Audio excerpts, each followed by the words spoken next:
You seated yourselves and called for a stein of the finest mead. Your partner, Ranni, is in a particularly good mood. Quaffing the bar's spirits buoyed your spirits. When things are lively, Ranni will recount a certain tale. You were an adventurer just starting out and didn't know right from left. It was then that you first met.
They're coming.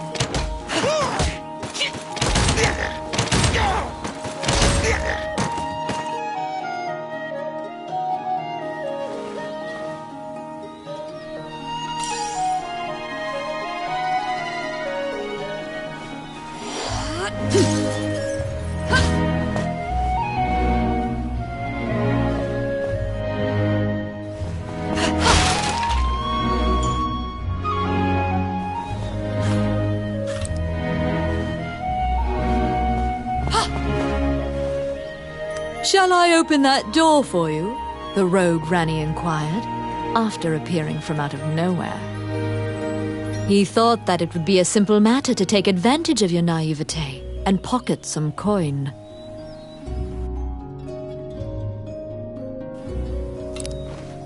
It's my turn. Done!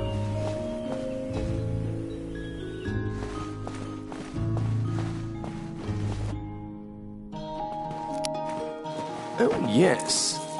Voila! Enemies!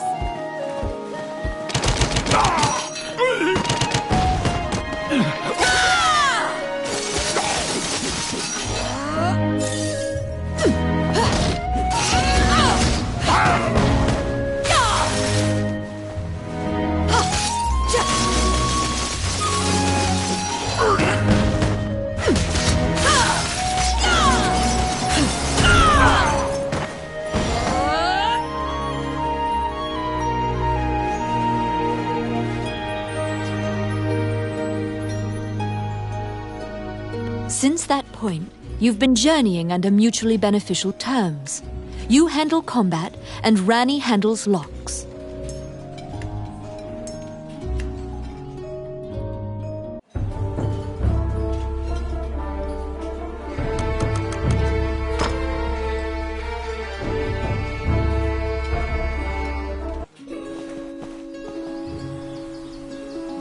You came to Hydaelyn as an adventurer. Like many of your fellows, you strove to challenge the dangerous labyrinths here.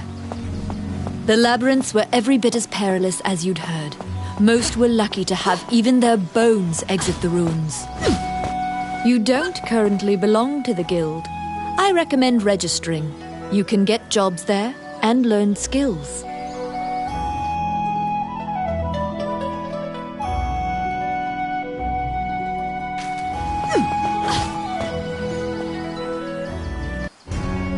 Clad in full armor, the Guildmaster Samuel Joseph stands in the center of the guild hall like a statue.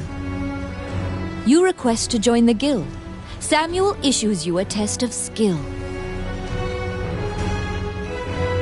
What will you do?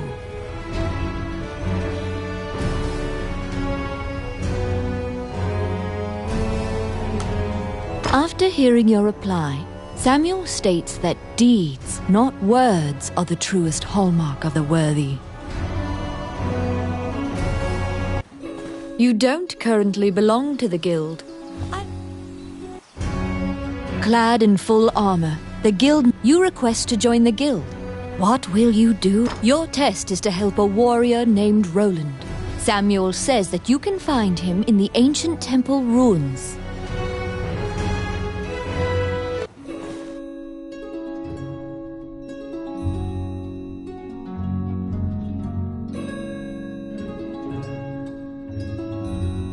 To prove your mettle for the Guildmaster, you head to the ancient temple ruins to assist the warrior, Roland. Welcome to my shop. What would you like?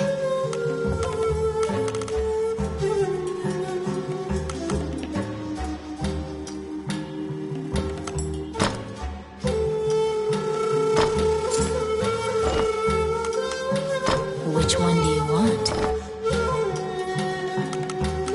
What would you like?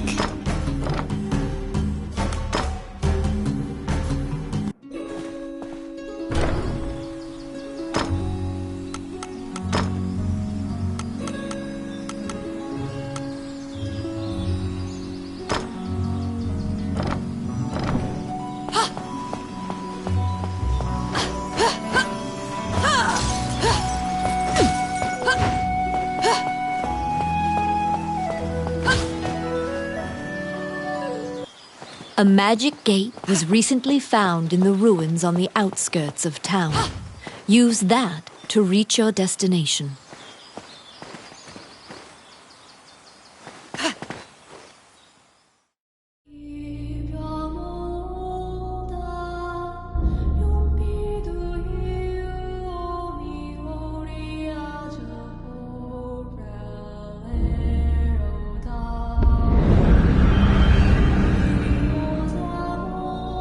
Many things lie within the ruins of the old Elysian temple, some quiescent, some far less so. An ancient dragon spoken of in myths is said to have destroyed the Elysian civilization in one night. You liberated a fairy that was trapped in a cage. Outstanding.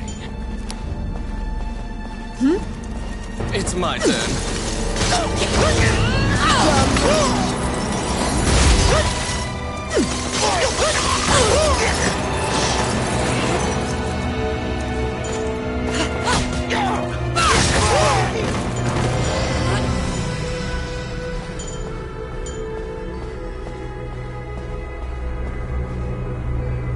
You have made your way to Roland.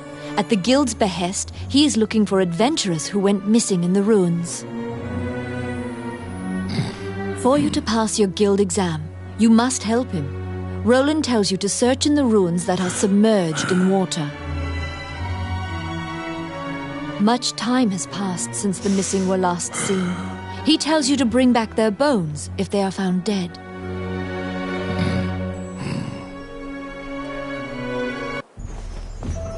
They're coming.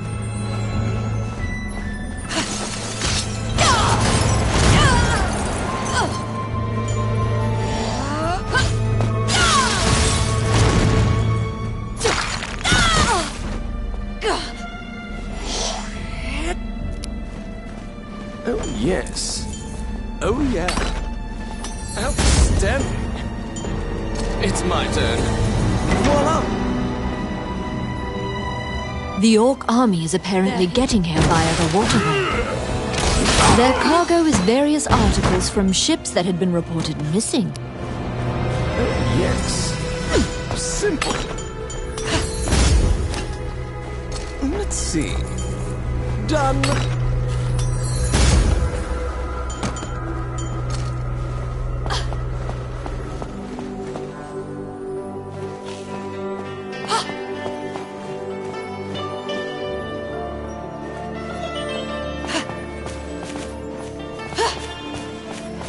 Here they come.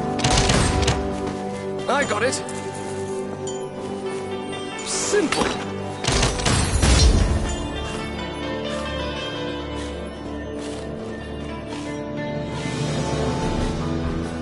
Oh my. Oh, I can do that.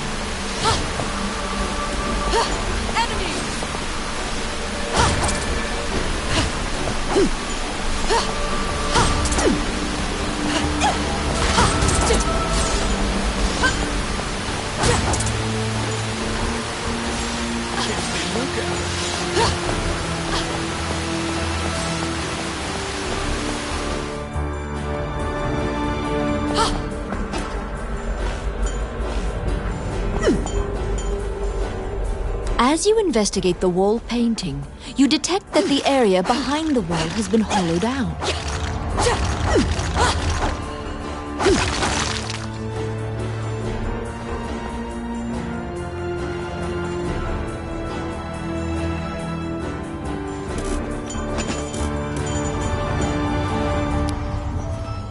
It's my turn. Done. I'll stop them.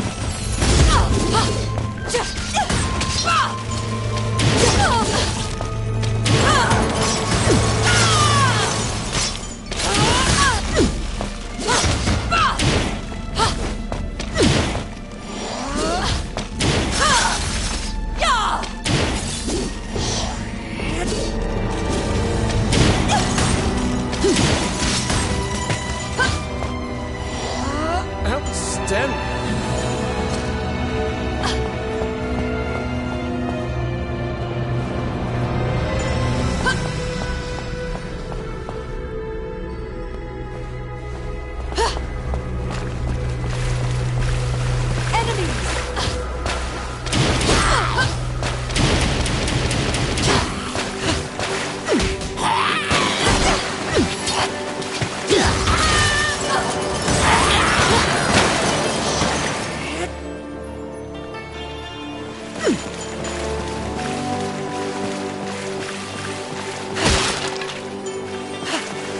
Here they come.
There seem to be more nests similar to this one spread throughout the area.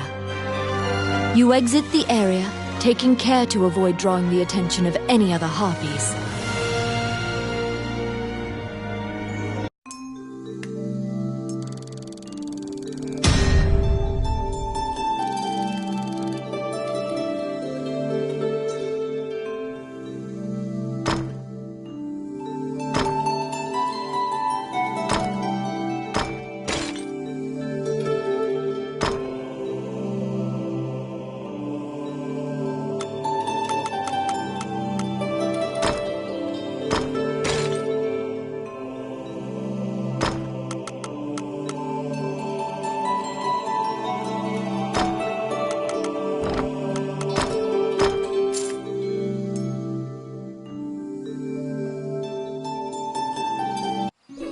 You have fulfilled the request. Report your work to the Guildmaster.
Welcome to my shop. What would you like?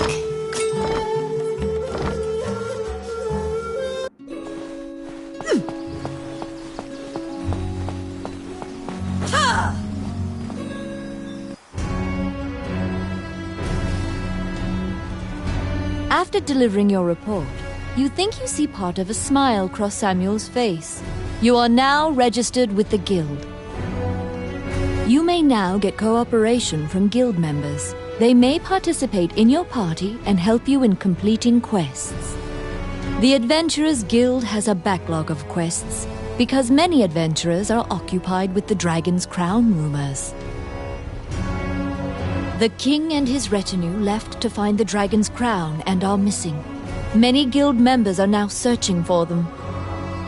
The existence of this crown that supposedly controls dragons is disputed, but the king was obsessed with finding it. Samuel hurriedly assigns you a new task. You get the feeling that he deems you reliable and trustworthy. It's a request from this country's Prime Minister. The quest's details will be provided at the castle. You wonder about the lives of the powerful people in that grand castle. You happily accept the job.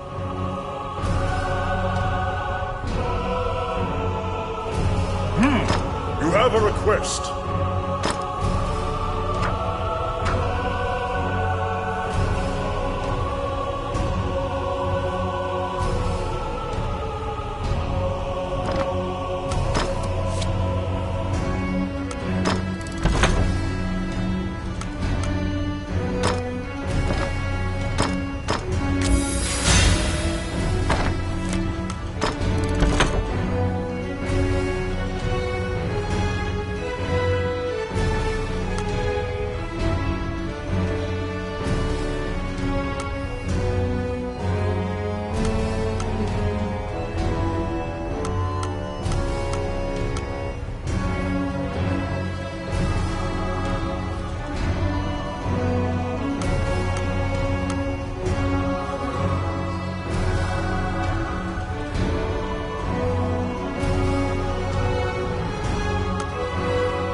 You've already resurrected allies, so I'll spare you the details. I want you to save as many fallen souls as possible. You accepted a new request from the Guild. You must go to the castle for further details.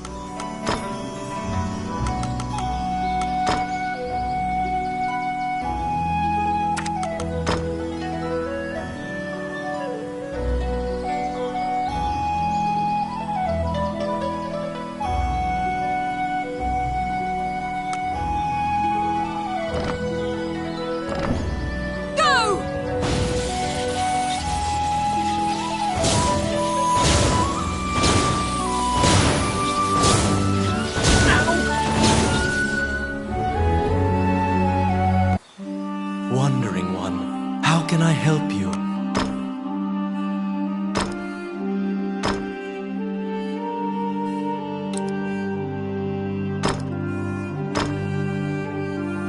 Allow this heart to beat again. Quench their thirst. Lead the wandering soul back. Reverse death. And awaken them.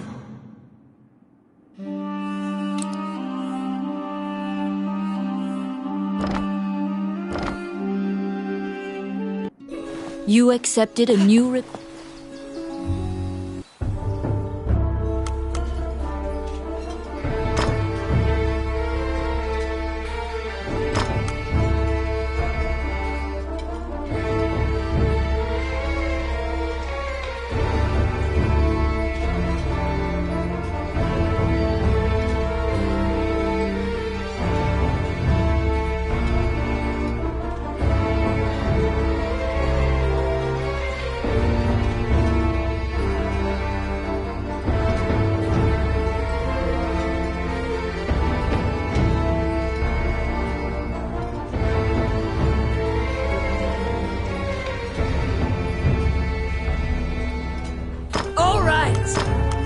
Ready.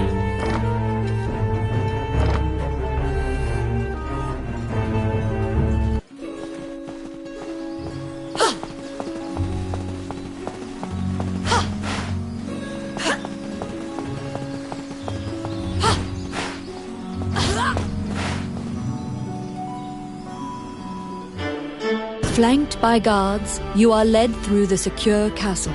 Princess Vivian and Prime Minister Gustav awaited you.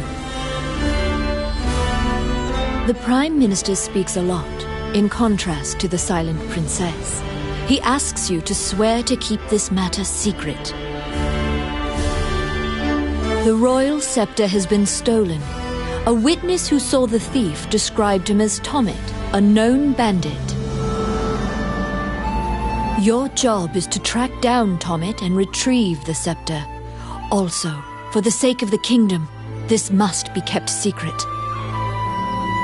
Ranni whispers that he knows of this Tommet. He's well known and is based out of the old capital. You bow and leave the throne room.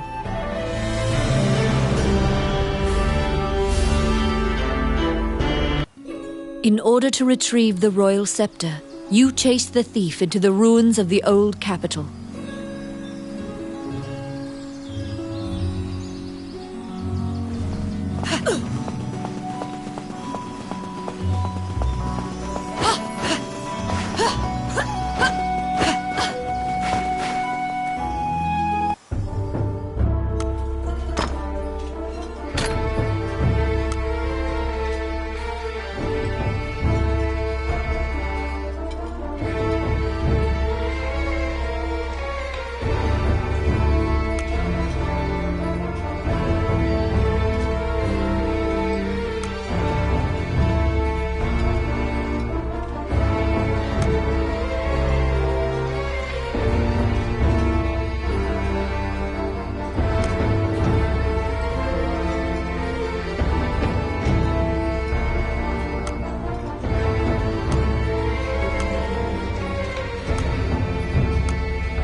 These are the ruins of the ancient capital city. It was destroyed following an invasion from the Northern Empire. Now it is a dangerous place, full of dragons and wyverns.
It's my turn.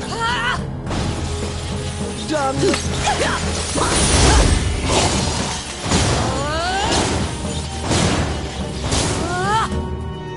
You find the bandit Tomet in a hideout amid the ruins, just as Ranni told you.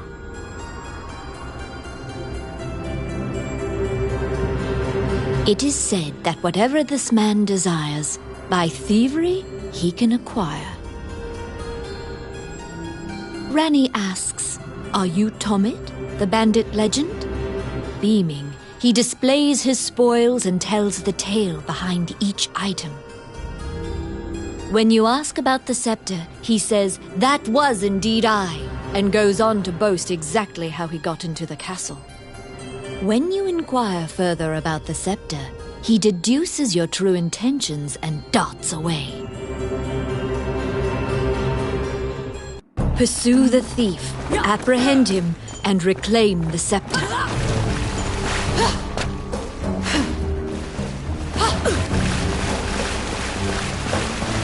You cannot capture a target swimming underwater. Watch for your quarry to surface.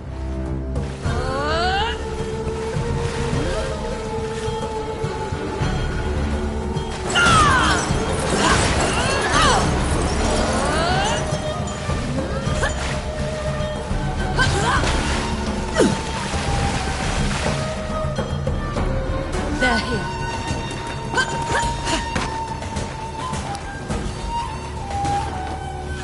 I got it. Simple.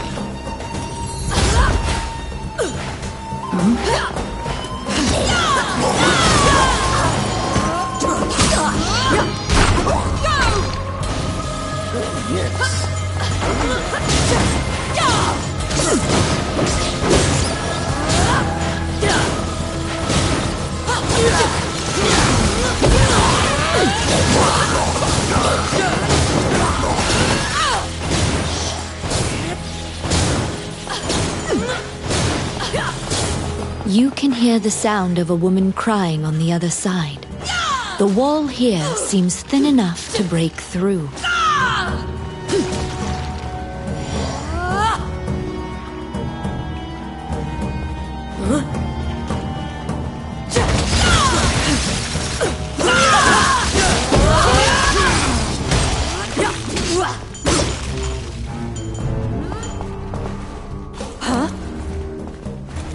I got it.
Hadouken!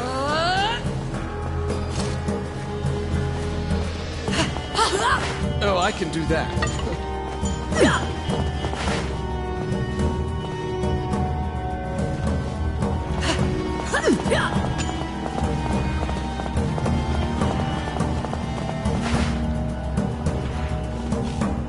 They're coming.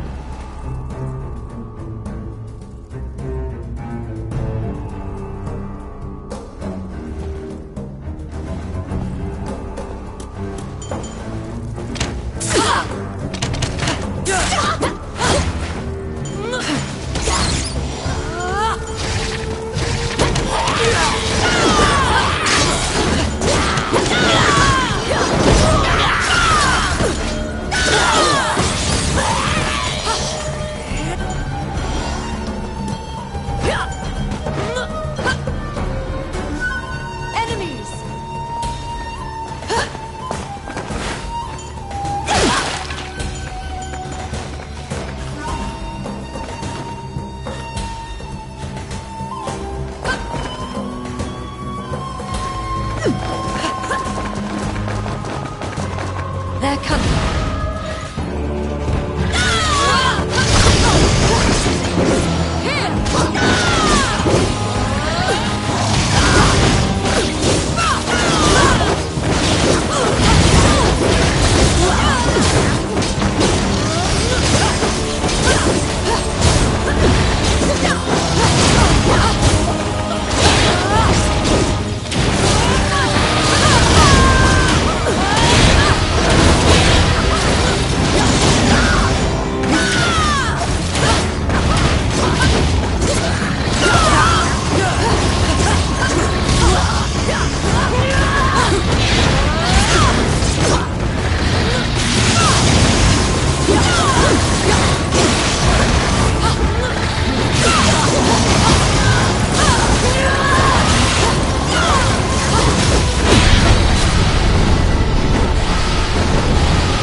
You pin down Tomit, who is so stunned that he's actually been caught, that he cannot move. Relenting, he produces the scepter from his bag and hands it to you.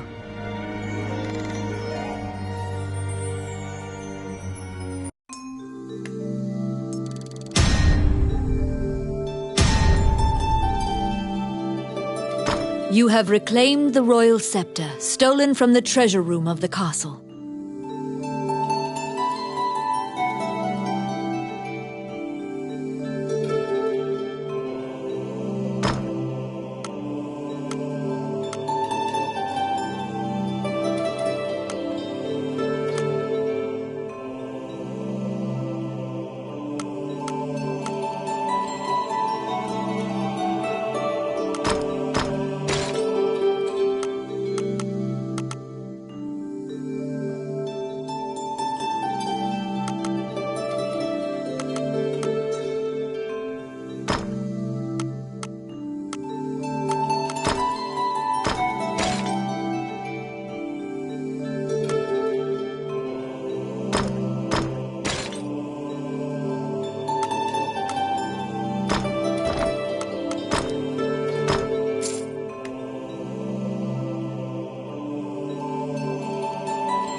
You must deliver the royal scepter to the Prime Minister at the castle.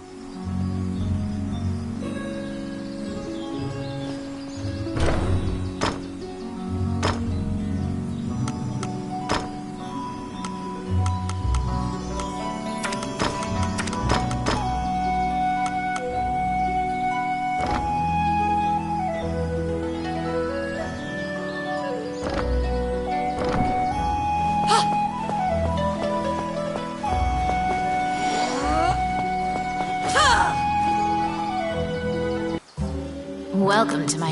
What would you like?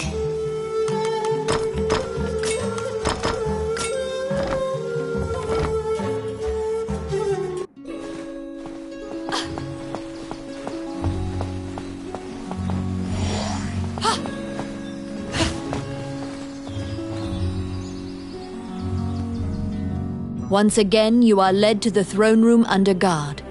This time, a man stands there with a presumptuous grin. The man tells you to hand over the scepter. You tell him that you don't know what he's talking about. The man's mouth transforms into a twisted grin, and he signals his guards. They inch closer, swords at the ready. What will you do? You fall into a fighting stance. As soon as you steel yourself for battle, the Prime Minister and Princess burst in. The Prime Minister orders the guards near you to stand down. The man twirls his cape and leaves, as if nothing happened. You sigh, relieved that you didn't have to shed blood in the castle to resolve the problem. The Prime Minister tells you that man was Count Dean, the younger brother of the king. He is trying to usurp the throne. The scepter indicates the throne's heir. The Prime Minister says Dean had Tommet steal it to deny the princess the throne. The Prime Minister takes the scepter and narrows his eyes in satisfaction. He pays you for completing the request. The fairy you saved in the ruins appears before you. She seems to want to take you somewhere.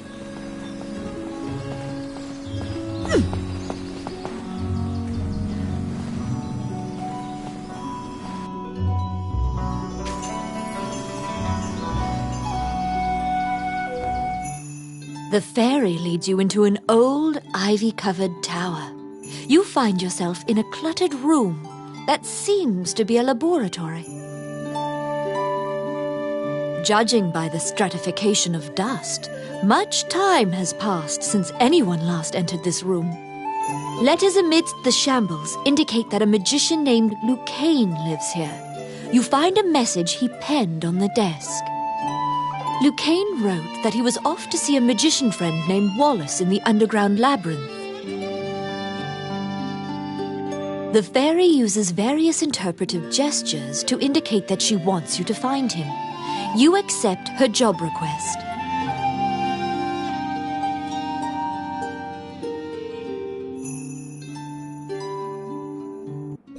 You head to Wallace's underground labyrinth to look for the magician Lucane.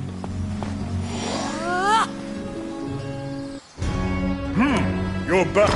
You have a request.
Welcome to my shop.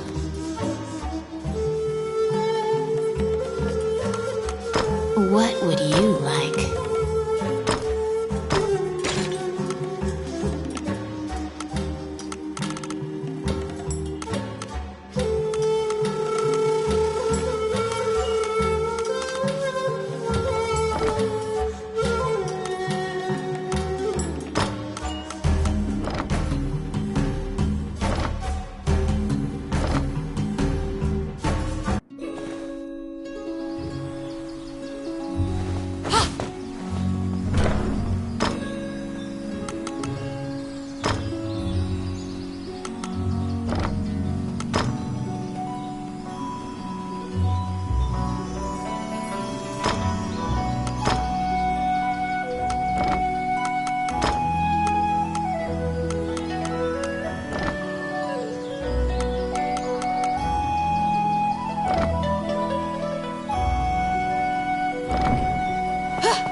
stand before the goddess statues, Jula, Althena, and Vernas. These statues have all crumbled. Texts say the goddesses sacrificed themselves to defeat a dragon, which caused their likenesses to degrade as well. Althena, the one in the center, is the goddess of compassion, battle, and odyssey, making her popular with adventurers. If your party falls during your adventure, a prayer to Althena and a tithing of your money will resurrect the party. If you are repeatedly depending on her grace, the amount you must offer for her services will continually increase.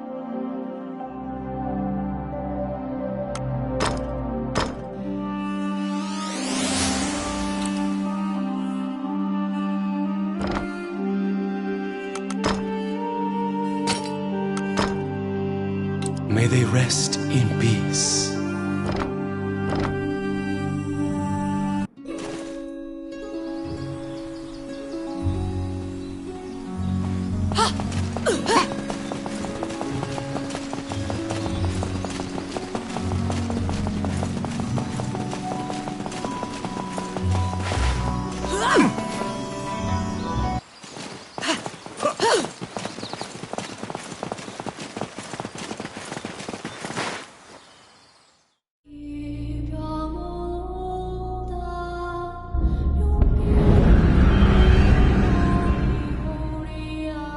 This underground labyrinth is said to have been made in a single night with powerful magic.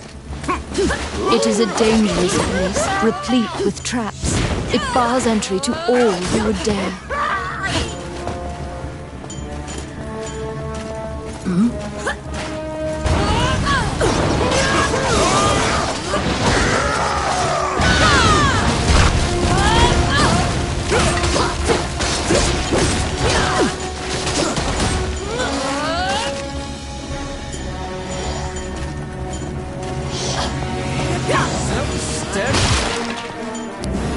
It's my turn.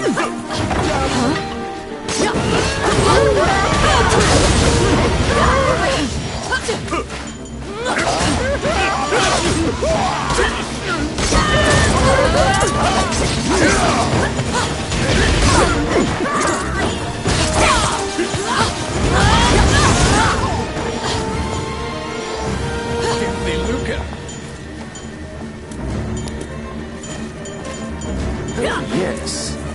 Oh, yeah.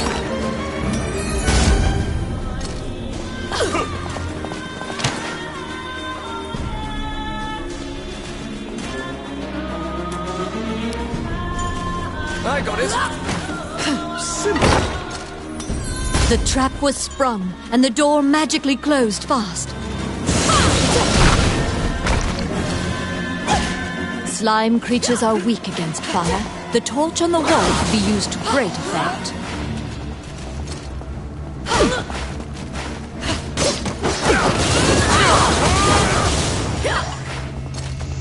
The clink of metal hitting the ground can be heard.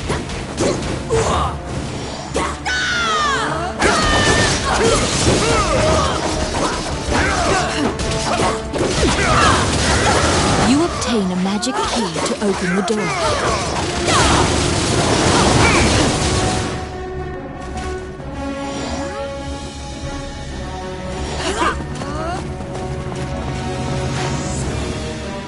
Out of the blue, a mouse darts out and leaps onto your palm.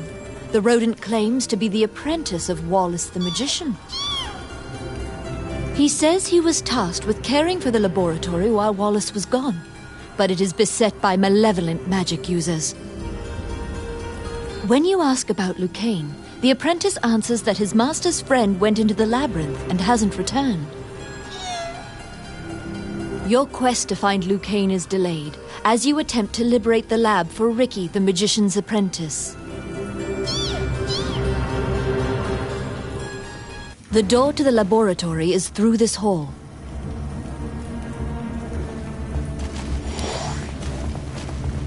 It's my turn.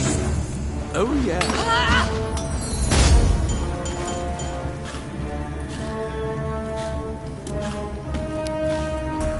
I got it. Voila!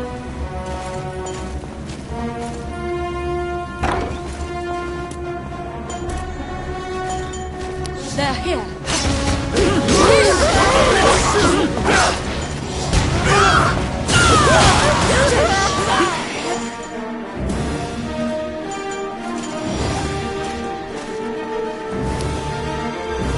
Oh my.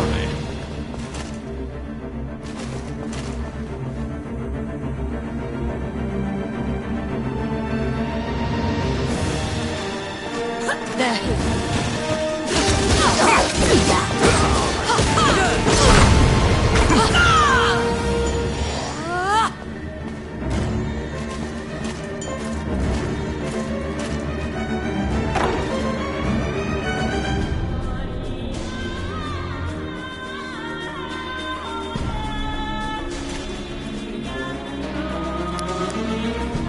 It's my turn.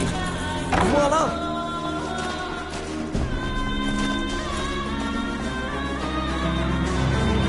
Because the laboratory was being misused, some of the experiments housed within have now run amok. There's been a population explosion of mutated beings that spread their spores around. The labyrinth is overrun by fungi. I got it. Simple.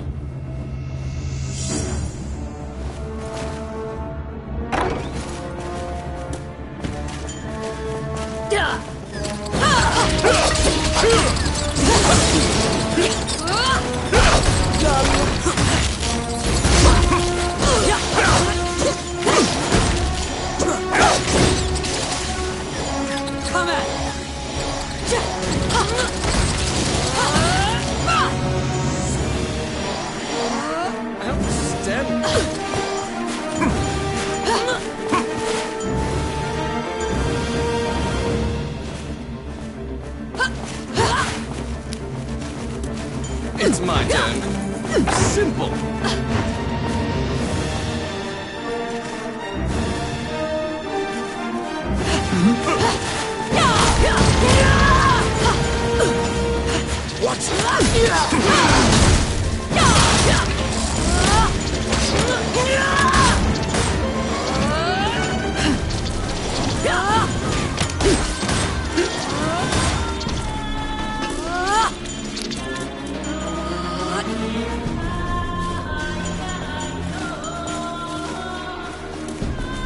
I got it.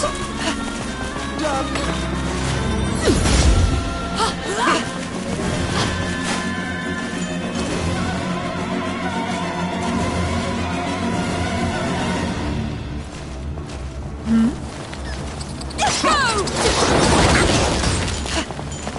What?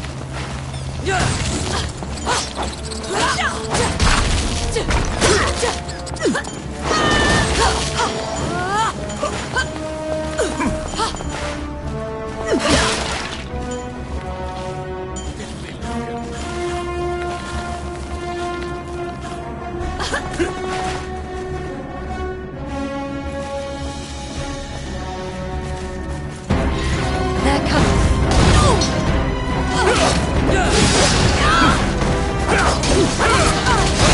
Destroy the cocoons before they hatch, or they'll keep coming.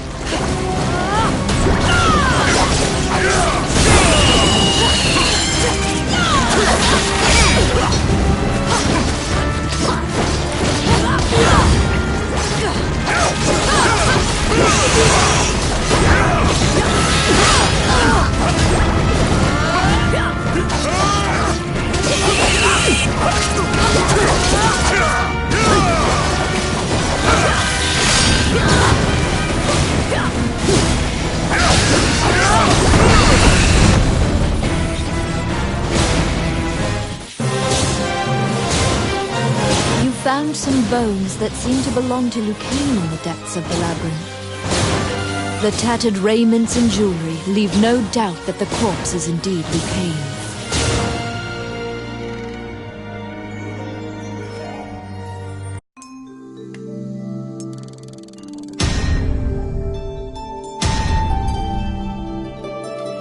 You bring back the bones of the magician Lucane.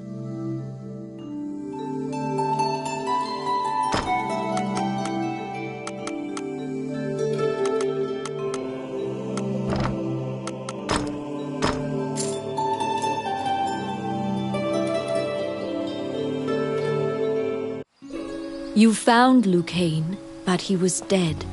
You imagine the fairy will be overcome with grief, but you need to return to her.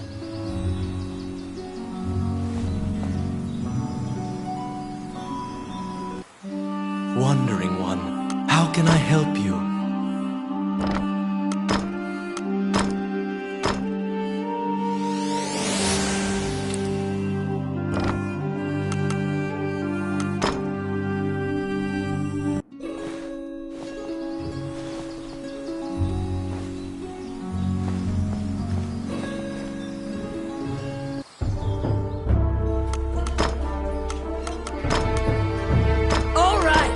My turn.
Welcome to my shop. What would you like?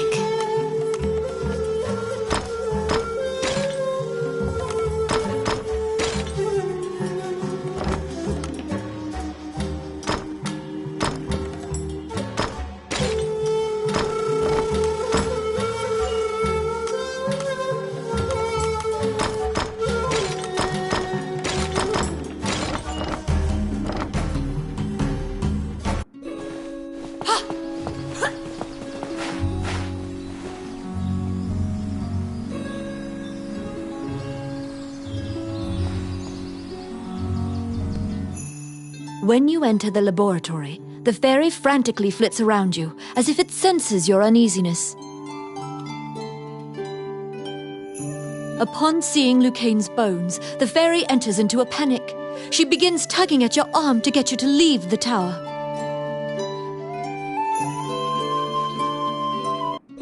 The fairy is apparently attempting to lead you somewhere. You collect Lucane's bones and follow her.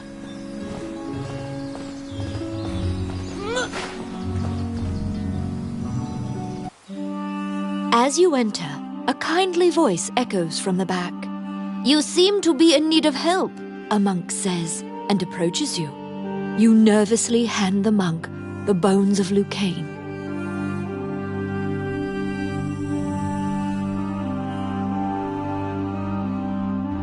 Allow this heart to beat again. Quench their thirst. Lead the wandering soul back. Reverse death. And awaken them. The prayer reaches the goddess, and the pile of bones is once again given flesh.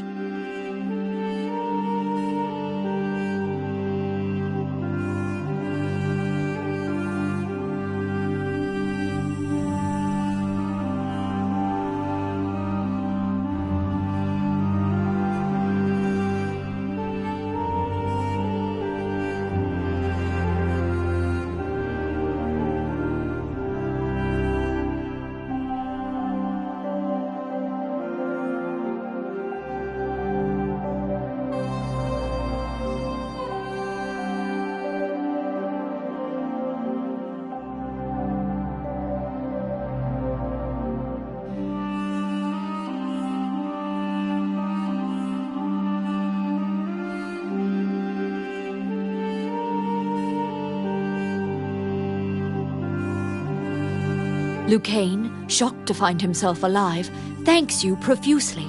He tells you to visit him at his laboratory and leaves.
The resurrected magician has returned to the old tower in town.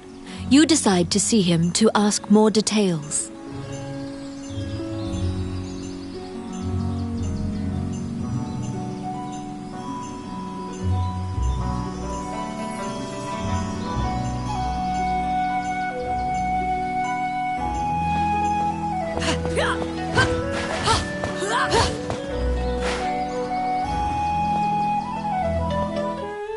The magician Lucane is waiting for you in the laboratory of the old tower.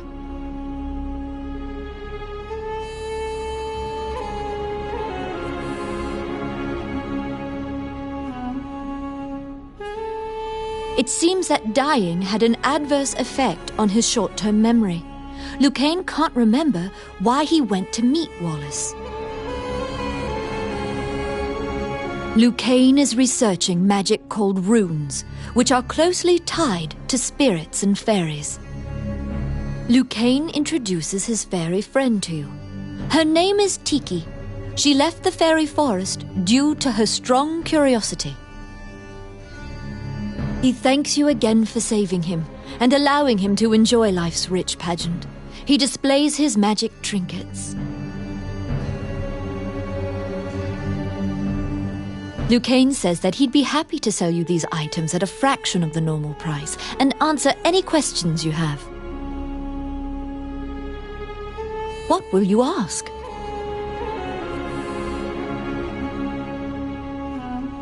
The magician Wallace was an old friend of Lucane's. He was known as a great magician.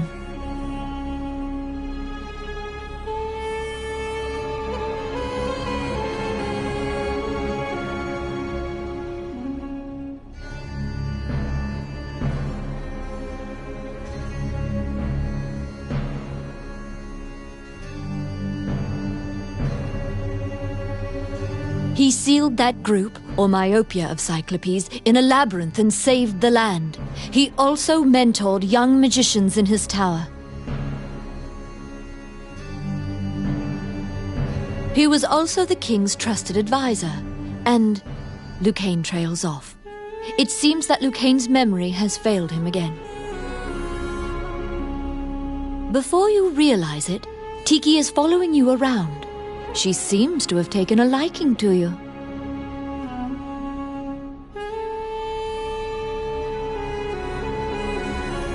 She will accompany you on your adventures henceforth. Fairies are known to be adept at finding hidden things.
A letter from the castle has come to you via the guild.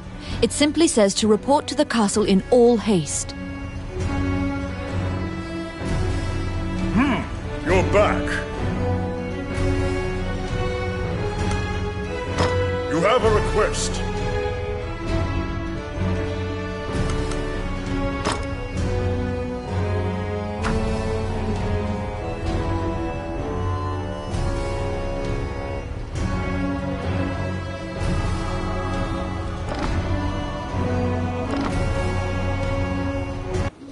You assume...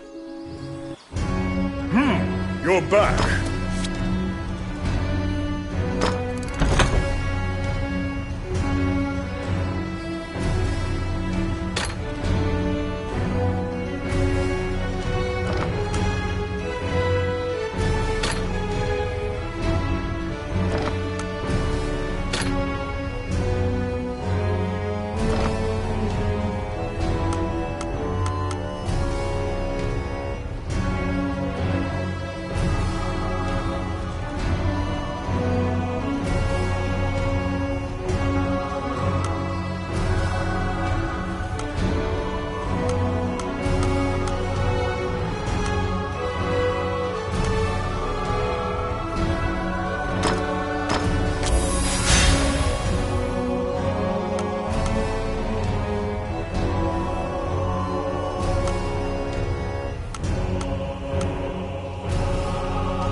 Count Dean is waiting for you at the throne room. It is he who sent the letter. After your previous encounter, you can only assume that he's up to something nefarious. You brace for combat.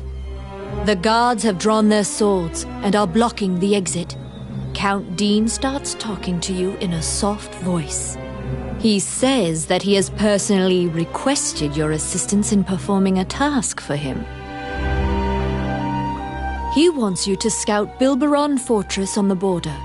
This underground fortress is a well-known structure. Originally built to defend against the Orc army, it now lies in Orc hands. Scout them and learn their invasion routes. It is a very dangerous mission, but refusal means that you will be at the mercy of Dean's guards. You accept. Per Count Dean's request, you agreed to infiltrate and surveil the subterranean fortress at the country's border.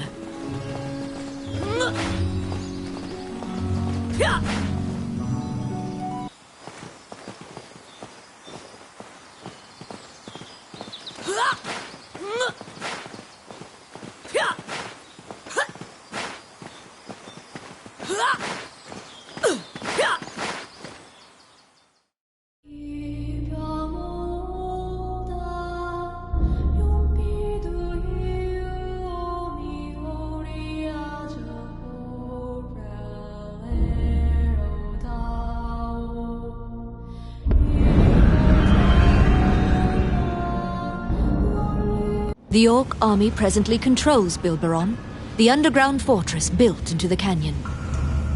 The King's army has been mounting a fierce offensive to try and reclaim the fortress.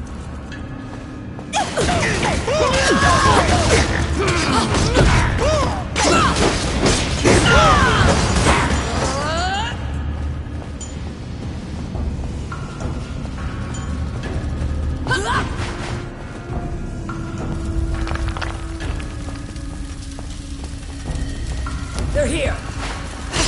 It's my time!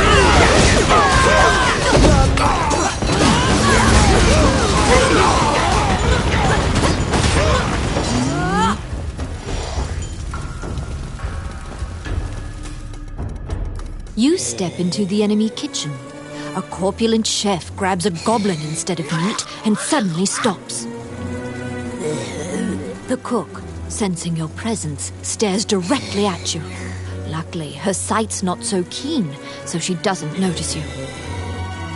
Eventually, the chef returns to her meat cutter. You use the goblin's screams to mask your escape.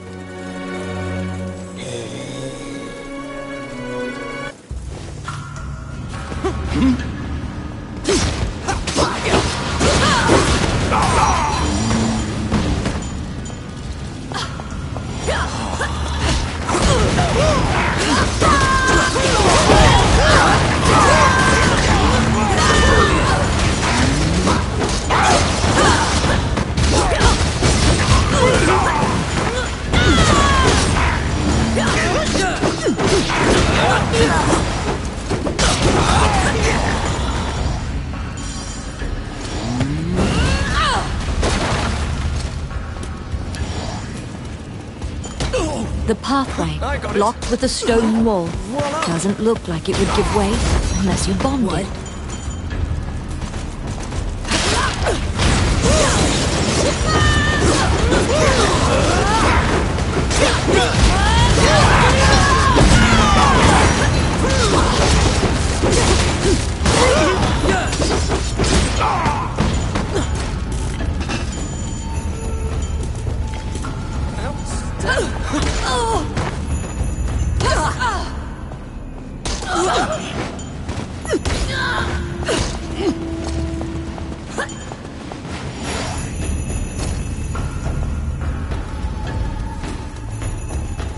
Pesky gnats.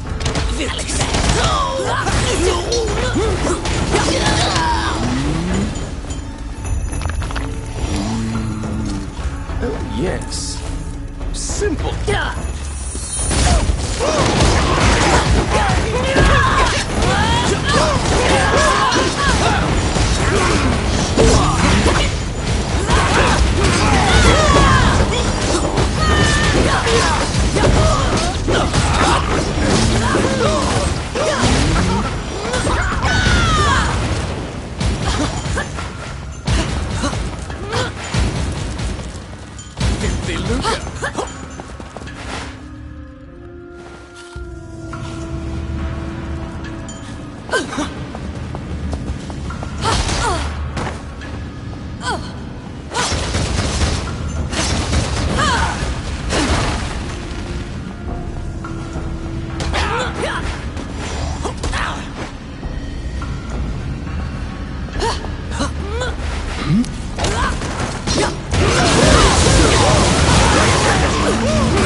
Oh, I can do that.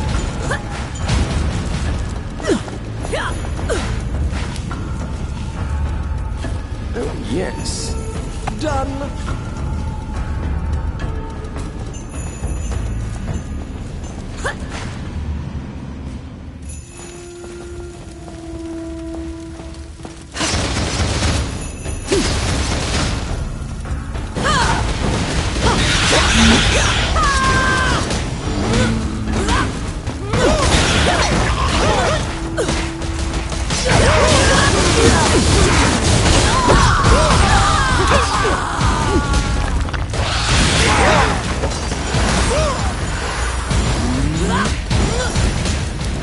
I got it. Voila. What?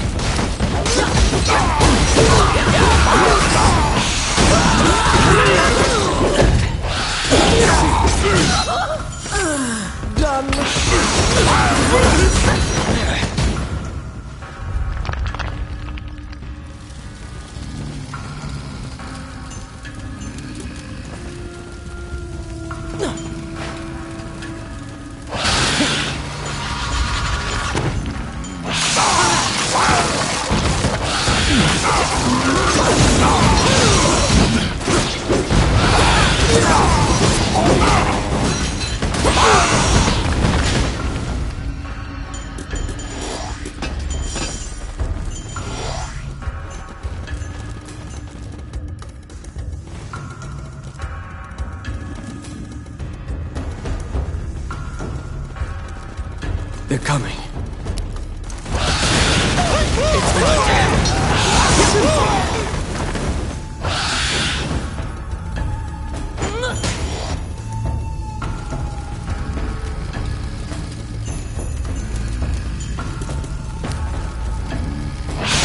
I got it.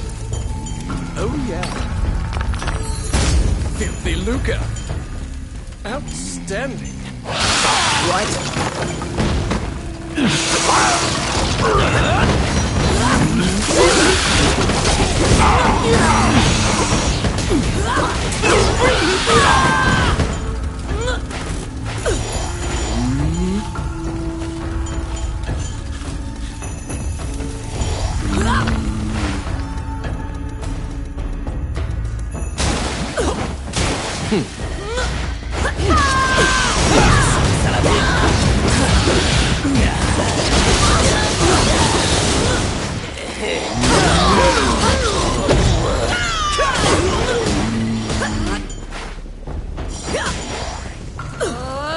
Lucca.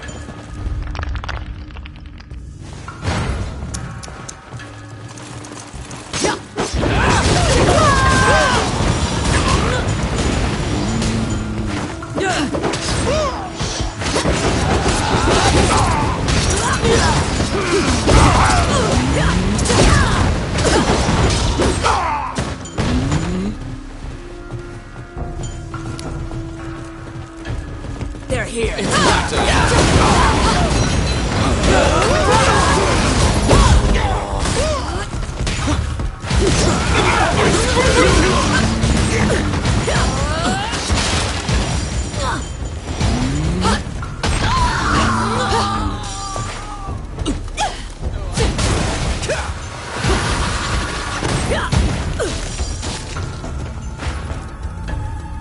At the bottom of the stairs is an area connected to the sewers.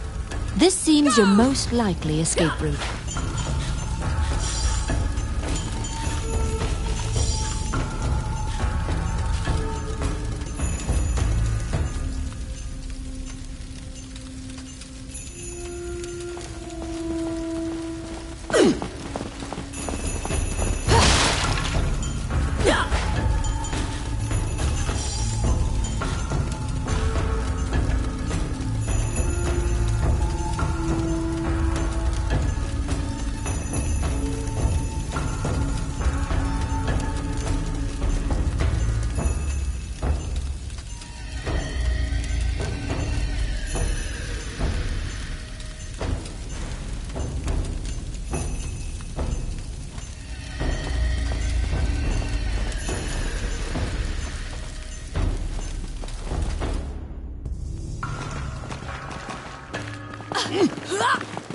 They're coming.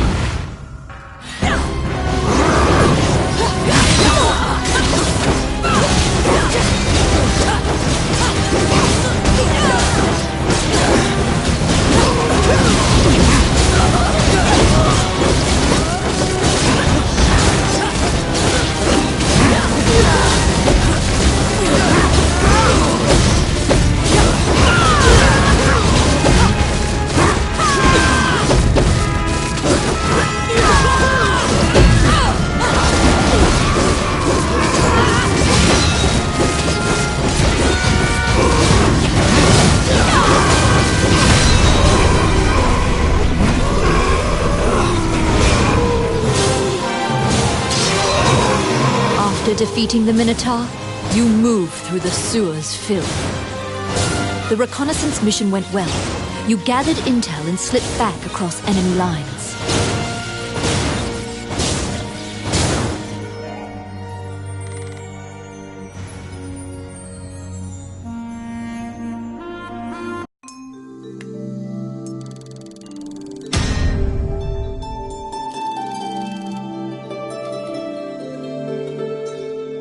Among the treasures you claimed is the great sword of the hero Javelin.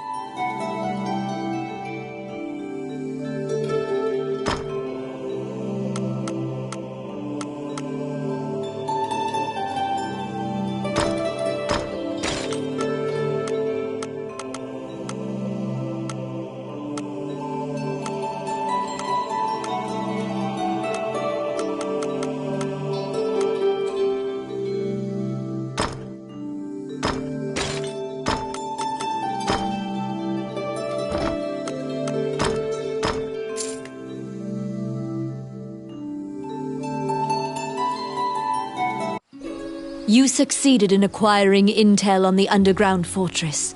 This job will be completed once you report to Count Dean.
Welcome to my shop.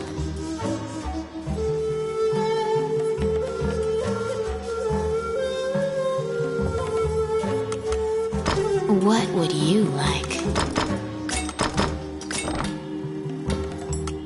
Which one do you want?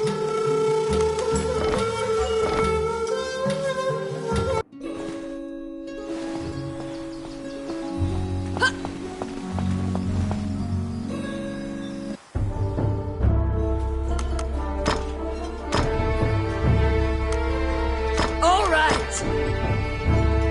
We're going!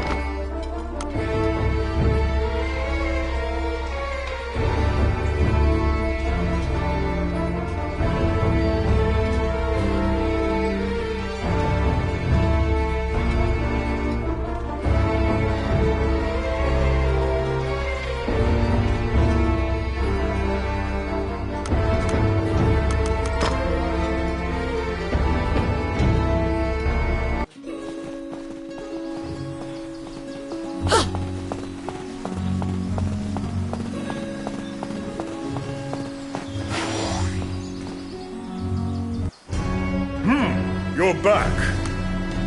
You have a request.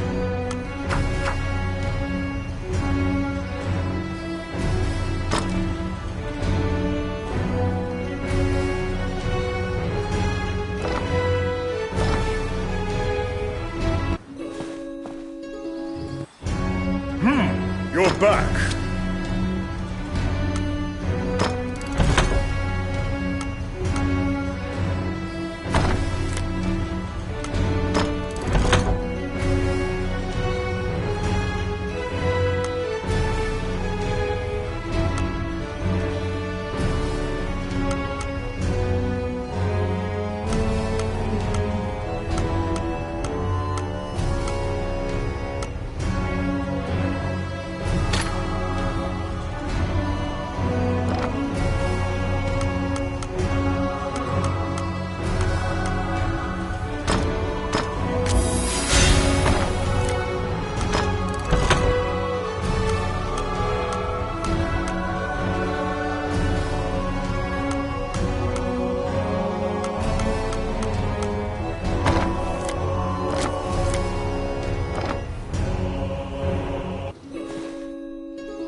You report everything you learn to Count Dean.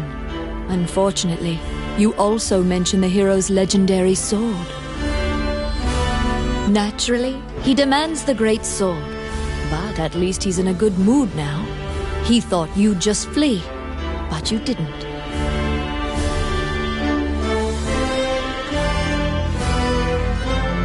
It seems that he thinks much more highly of you now. Dean confides in you some of the problems in the castle.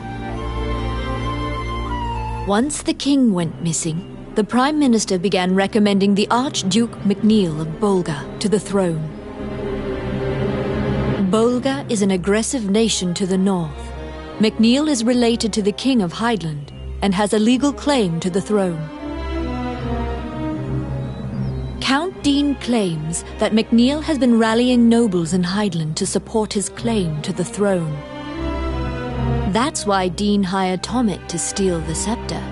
He says that Tommet is extremely trustworthy, so long as he is paid. Suddenly, the Prime Minister and the Princess appear. It seems you are being watched. The Count glowers and departs. The Prime Minister warns you not to involve yourself any further. The Princess, as usual, looks back with blank eyes.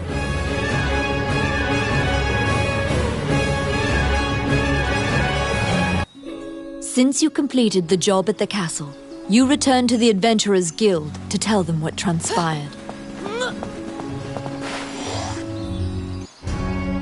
Roland also happens to be here to report on a job. However, Samuel is not here. Roland is waiting for him to return. Roland thinks that he just missed him and asks you to track down the Guildmaster and bring him back.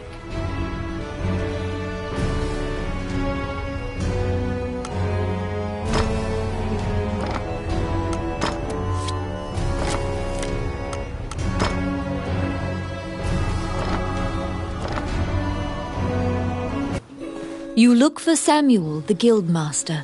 He should be somewhere in town.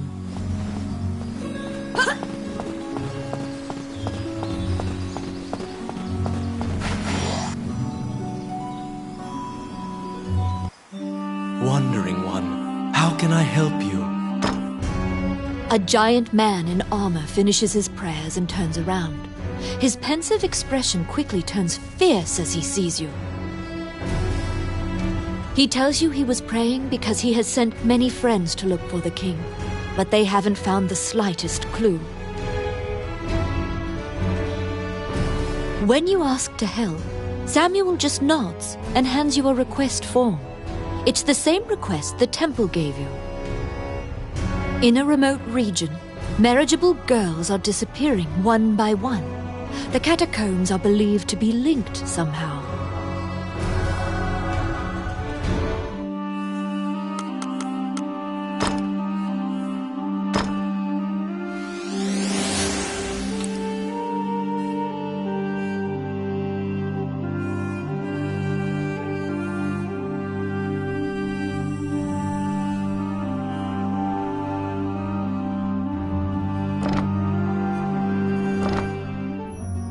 As you leave the temple, a ragged old man slumped in the road calls out to you in a gravelly voice.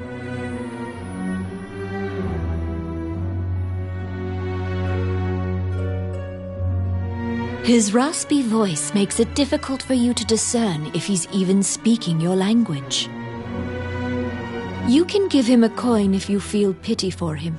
Of course, you're free to walk away as well.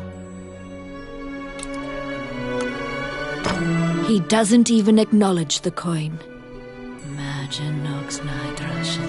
He mutters over and over. You probably won't be able to communicate with him, no matter how long you strain your concentration.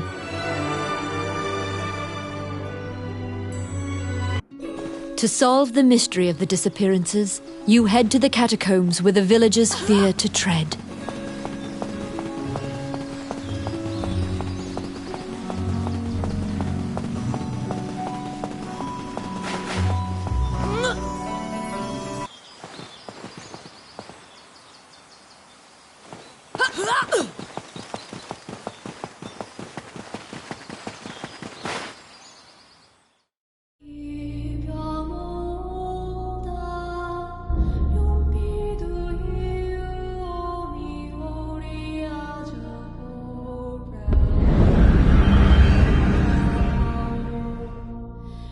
In the catacombs, stark white bones are strewn about the ground as far as the eye can see. The sheer number of the deceased is the only indication left of this area's former prosperity.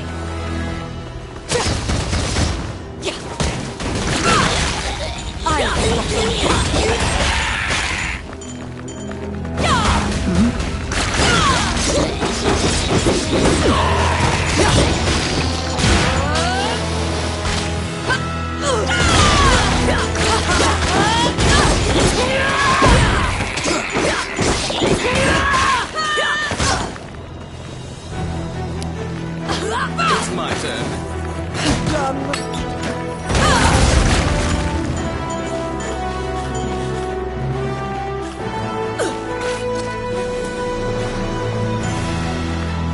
Outstanding.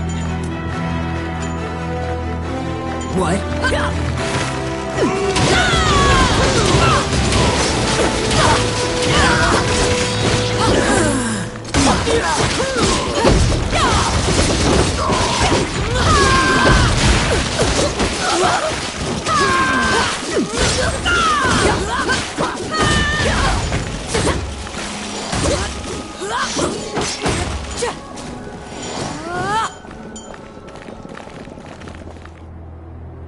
A strange knight stumbles out of the darkness towards you. You surmise that he is not of this world. The knight is muttering to himself as if in a daze. If I end my own life, they can no longer sacrifice me. When you move closer, the knight extends his hand. He's holding a scroll. When you accept it, the knight disappears.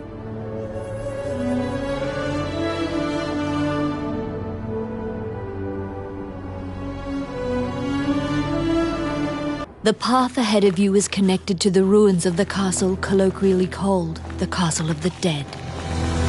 In olden times, whenever a girl disappeared, the locals would say she'd been called to the Castle of the Dead.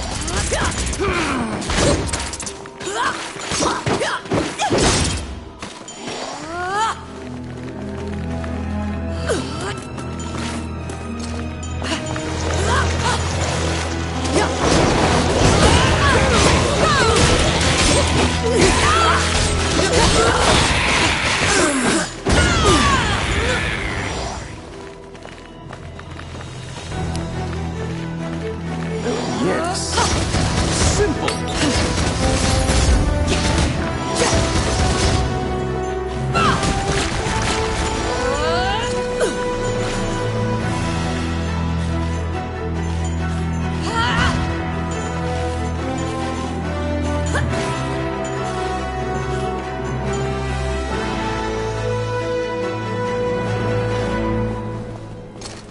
Because ghosts are incorporeal, they are completely immune to physical attacks. Their weakness is light. Torchlight will drive them off.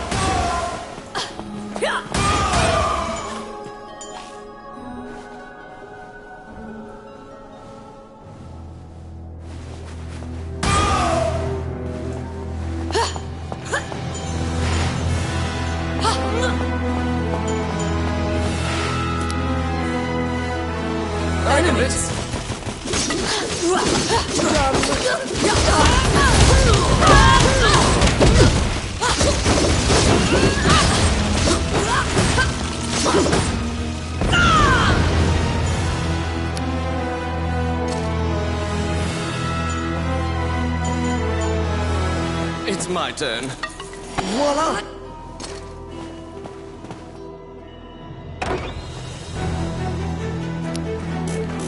I got it. Simple. Can somebody help me? You saved a village girl. You must protect her now.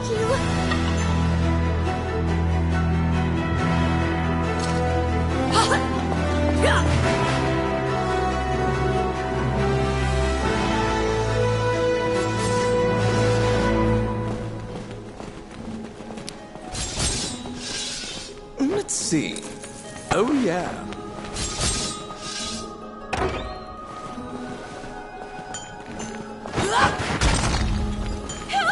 You saved a village girl. You must protect her now. Thanks!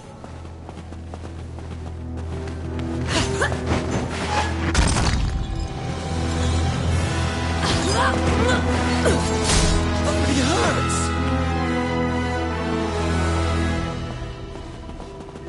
Come at me.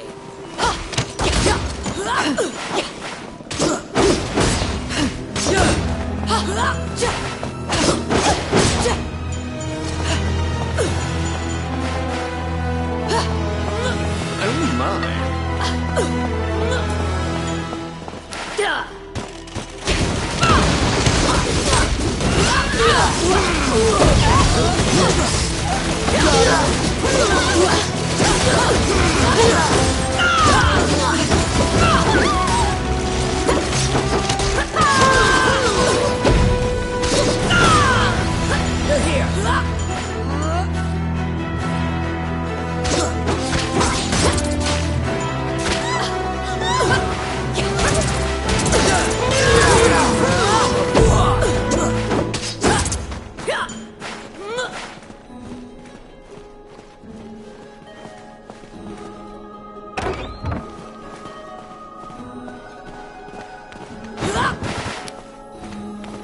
I got it. Voila!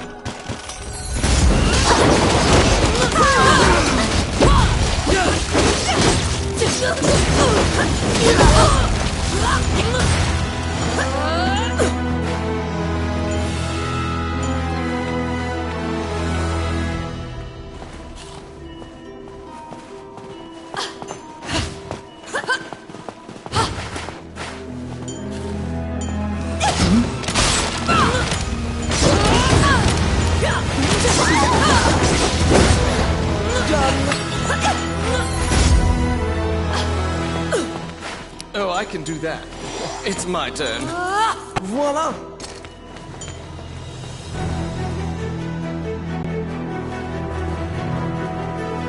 The vampire smirks and flies away. You saved a village girl. You must protect her now.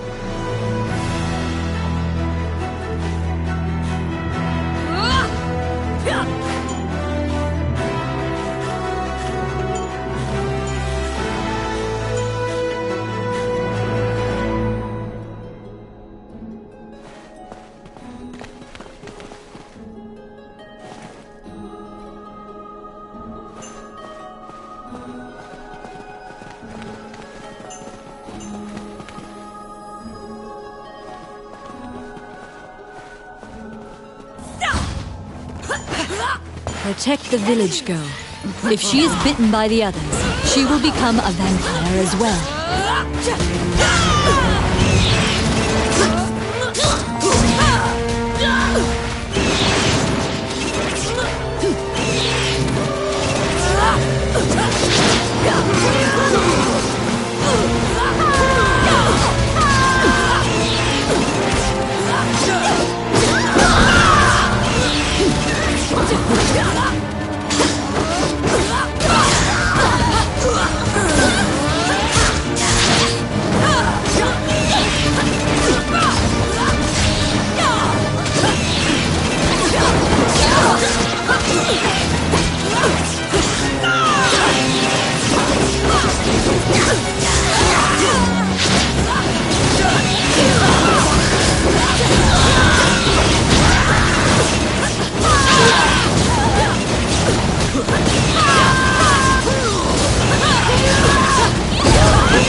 The kidnapped girls had been turned. They are now vampires, attacking other people. You utter a silent prayer, hoping that you have slain the last vampire and leave the ruins.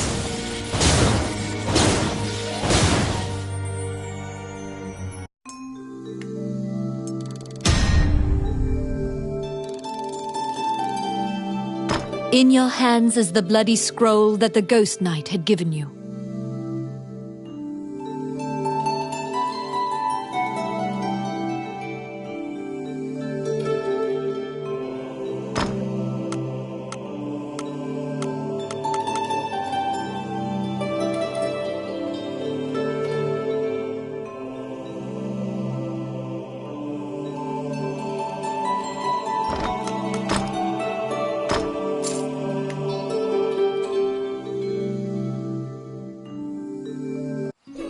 You have unraveled the mystery of the village girls' disappearances. Wandering one, how can I help you? May they rest in peace.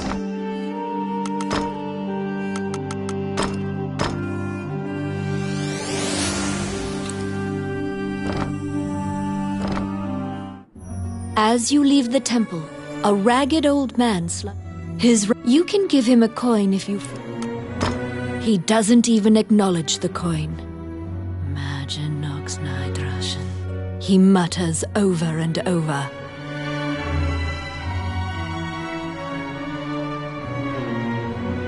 You probably won't be able to communicate with him, no matter how long.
Welcome to my shop.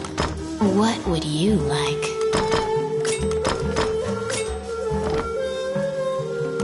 Which one do you want?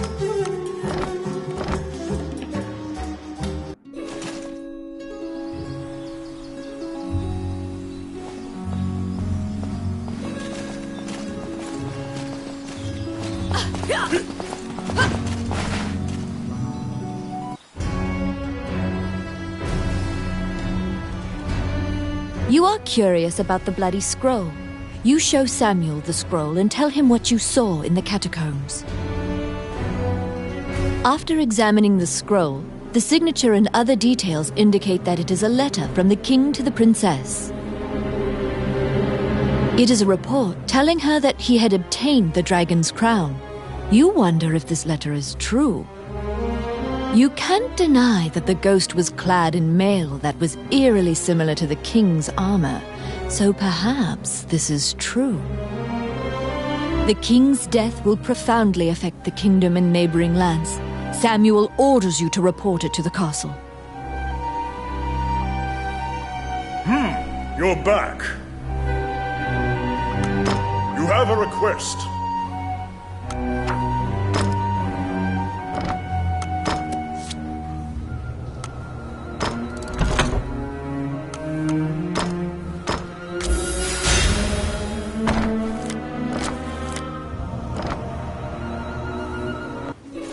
Stop!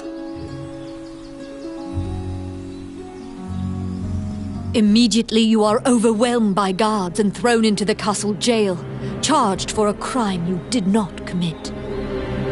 This is a common fate for people who hold a royal secret. You are being removed from the drama at the castle. After a few days, the cell door opens. Once your eyes grow reacclimated to light, you see Count Dean standing before you. He unshackles your ankles and explains the situation to you. The Prime Minister had been jailing all of Dean's allies. As expected, Gustav was working for Bolga. He used a magical necklace to control the princess and influence Heidland.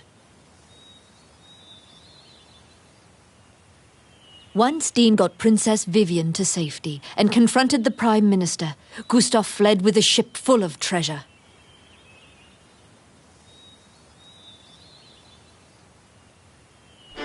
The princess apologizes for involving you in this. While she was a hostage, Dean couldn't confront the Prime Minister.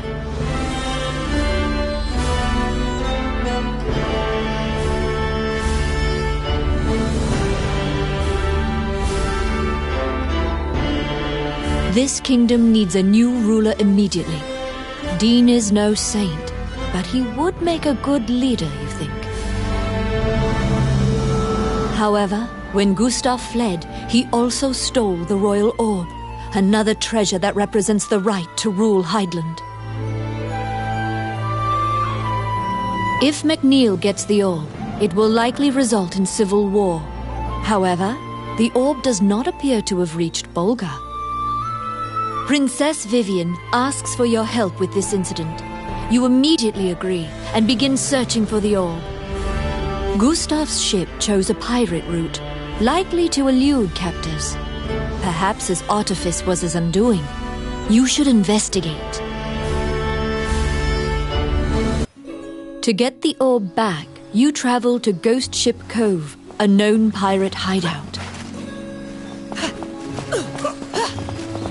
What are you doing?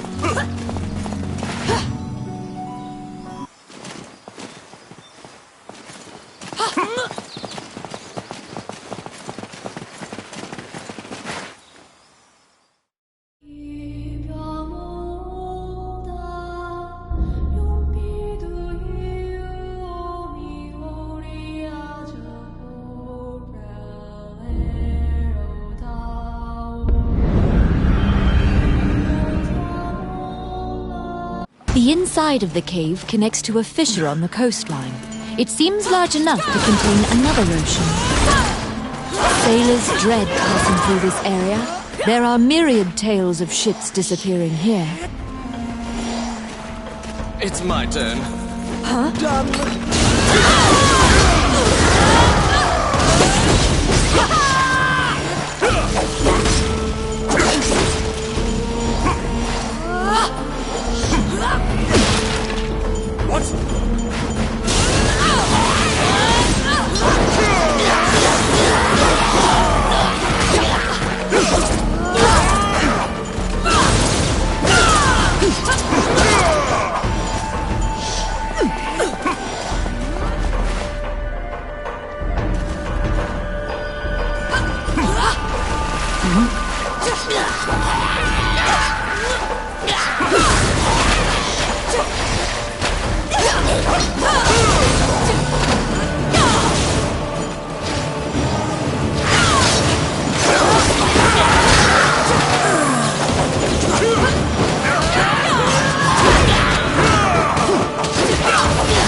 A beautiful voice in the sea calls out to you.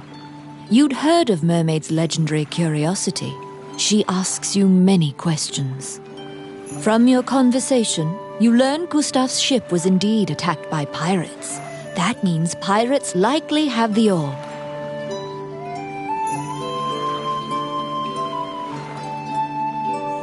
According to the mermaid, the pirates scattered throughout the islands use this area as a hub for trade amongst themselves. They're here.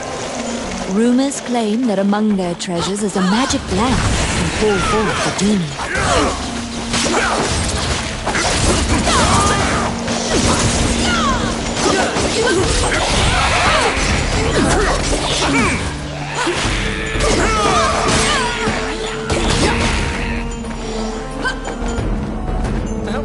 outstanding.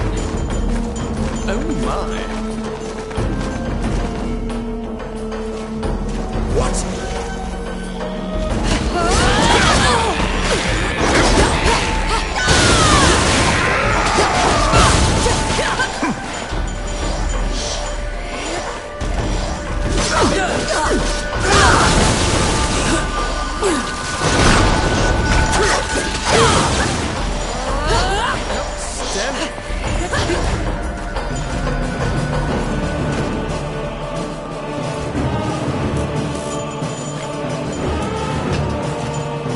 I'll stop them.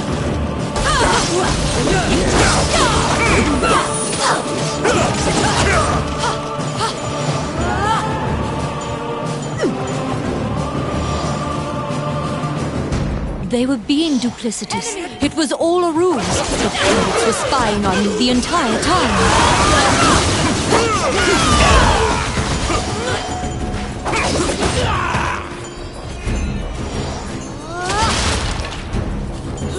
Elliot Pidd, the name of the ship's owner, is written here. Oh, I can do that.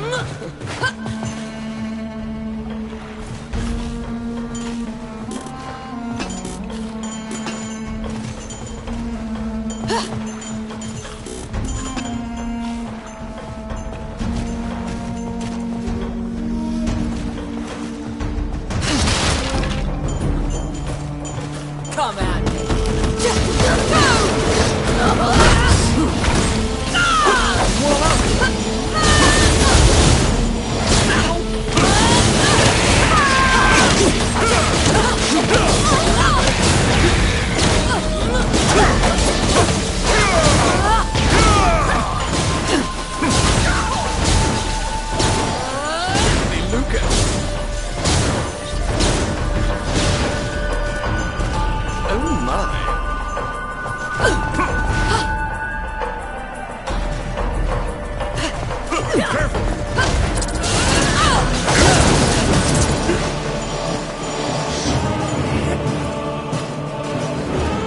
Here they come.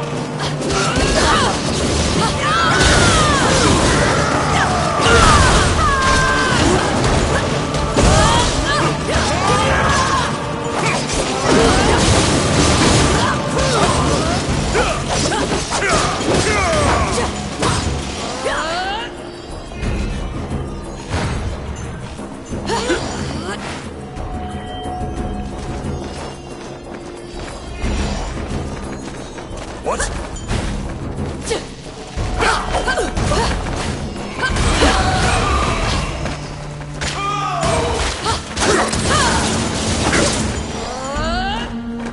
I'll stop them. I got it.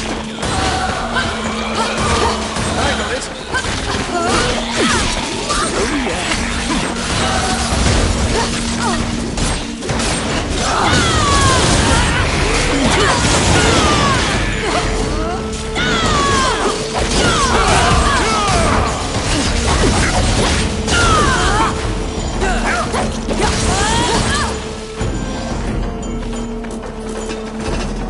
Oh, I can do that.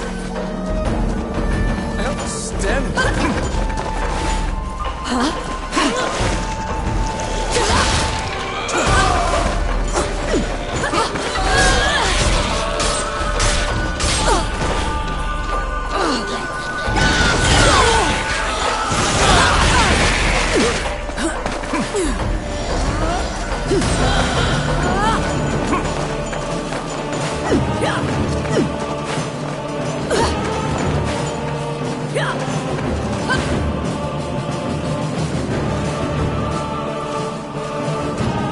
You've waltzed right into the pirates' den. They're coming to attack you.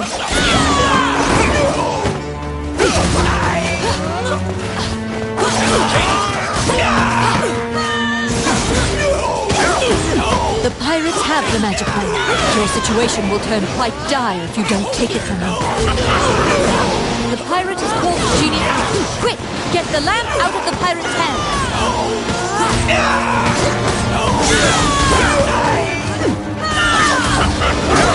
You have summoned forth a genie. Don't let them take the lamp.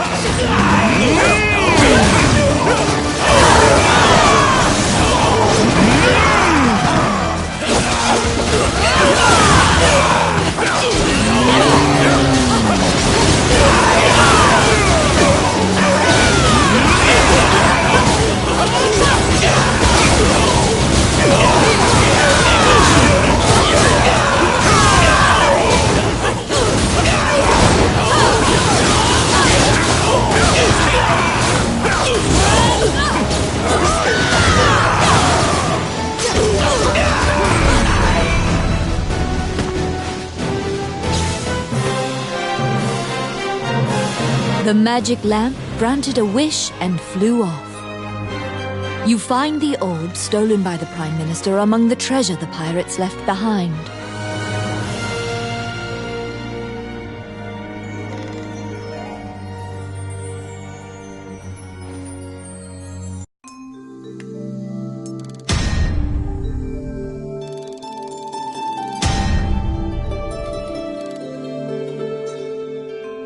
You reclaim the stolen royal orb.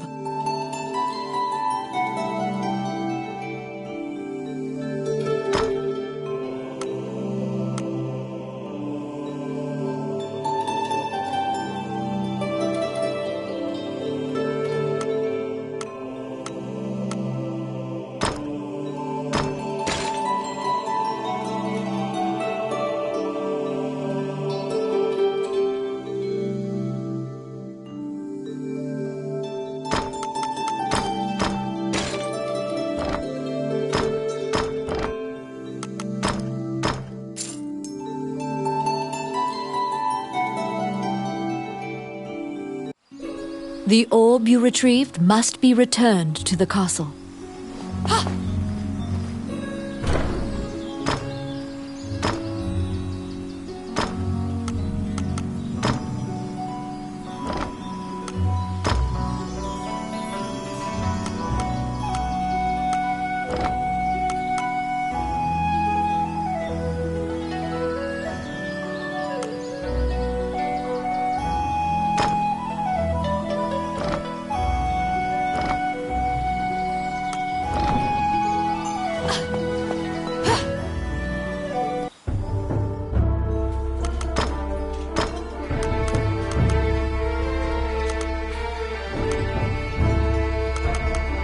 All right.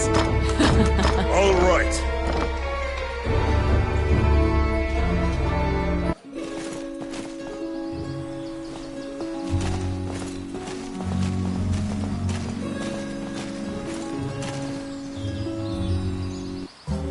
Welcome to my shop. What would you like? Which one do you want?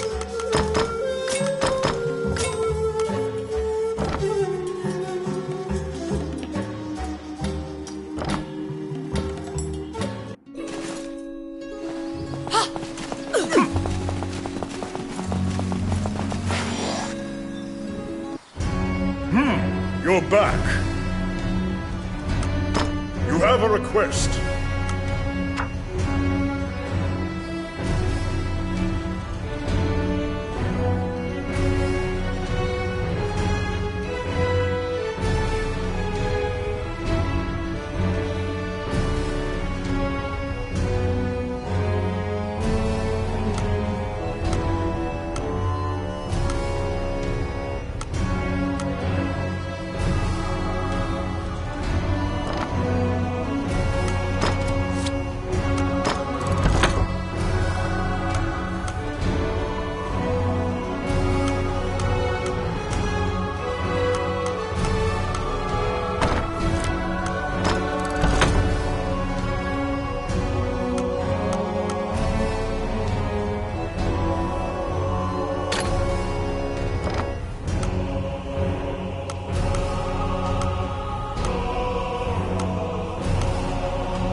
The princess and count can't contain their surprise. They'd already resigned themselves to the worst possible outcome. You've won a great deal of favor from the royal family. The princess smiles upon you, and Dean trusts you implicitly. The succession imbroglio has been dealt with. Once the king is buried and Parliament approves, Dean will succeed the king.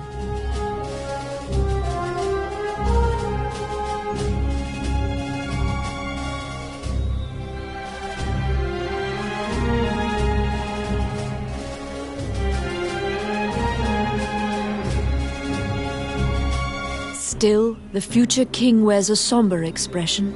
He knows Hydeland still faces many difficult challenges.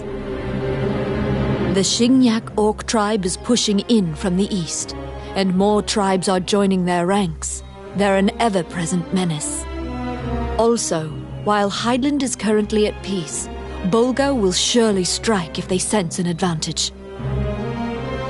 Worse still, the evil enchanters of the Mornion religion have cast their lot with the Bolgan threat. You are beginning to grasp why the last king of Hydeland risked his life to find the dragon's crown. I need it, Dean mumbles quietly.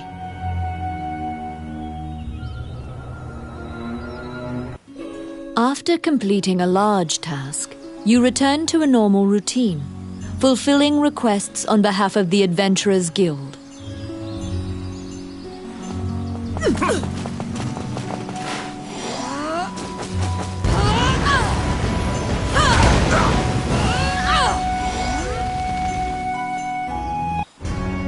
Whilst reviewing the outstanding requests at the guild, you spot one from the magician Lucane.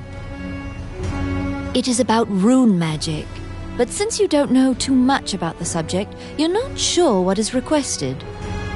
You tell Guildmaster Samuel that you'll accept this job, and pay Lucane a visit to inquire about the details. You're back.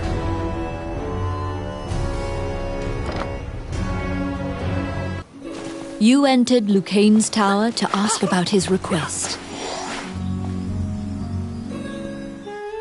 When you tell him that you have taken on his request, he immediately starts filling you in on the details. Certain Elysian ruins are highly regarded as a sacred area by monks. Unfortunately, monsters are desecrating these ruins. Monks were dispatched to purify the area, but the golems that used to protect the ruins have turned on the monks. Golems are controlled with rune magic. They asked Lucane to craft new golems with runes to pit against the old golems. So Lucane requested that someone go in his stead and use rune magic to craft golems. Do you comprehend how runes work? If you need an explanation, you can ask him.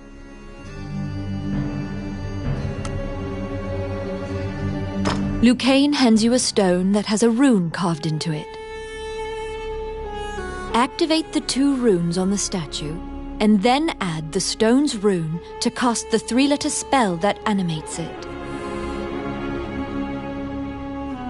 You press forward and begin looking for runes. Oh, how can I help you?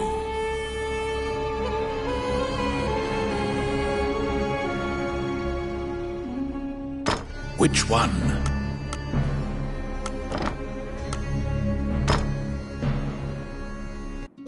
You head to the ancient temple ruins at Lucane's behest. There you need to animate statues using rune magic.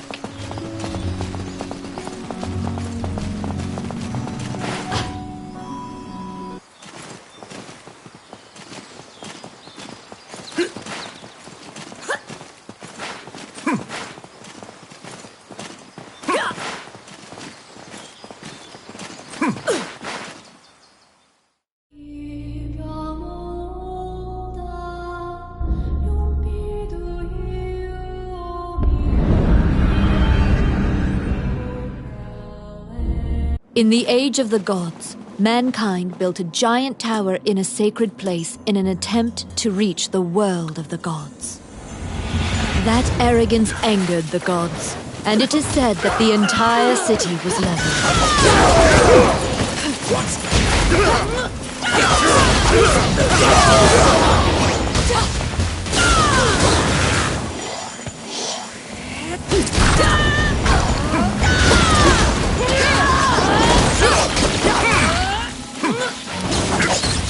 It's mine.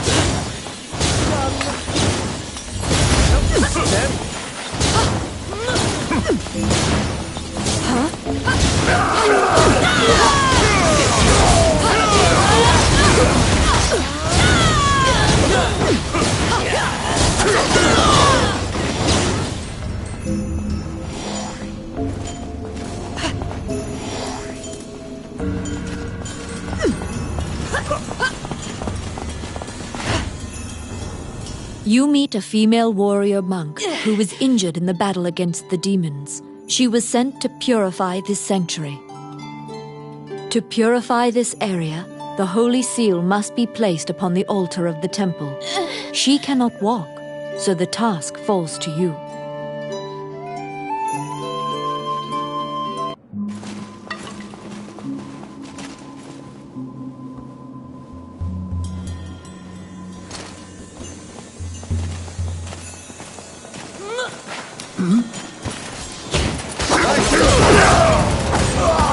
Simple.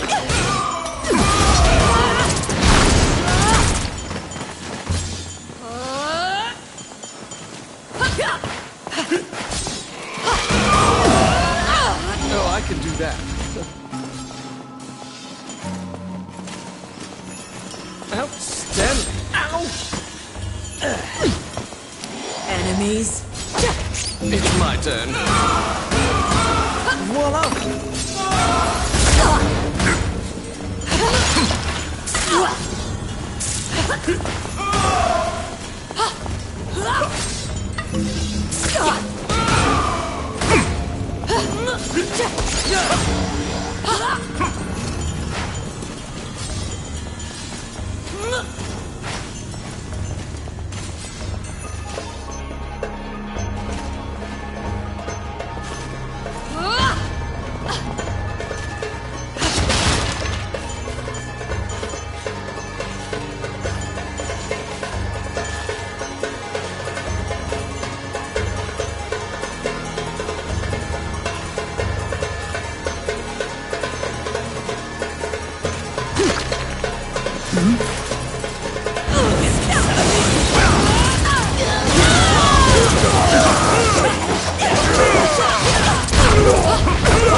They're here.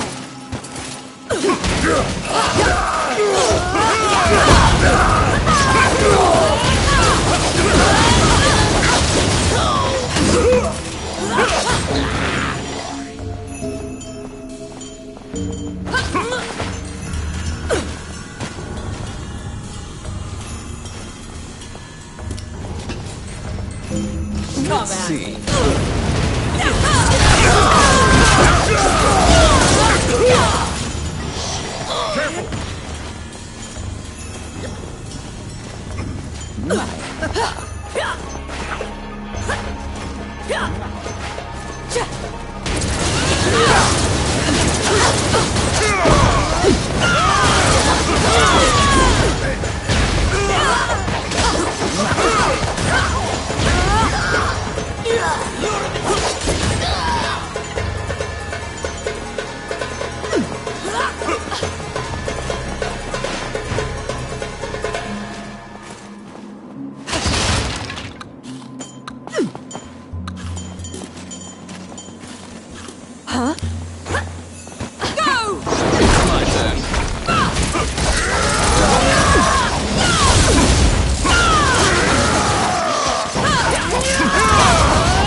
Come at me!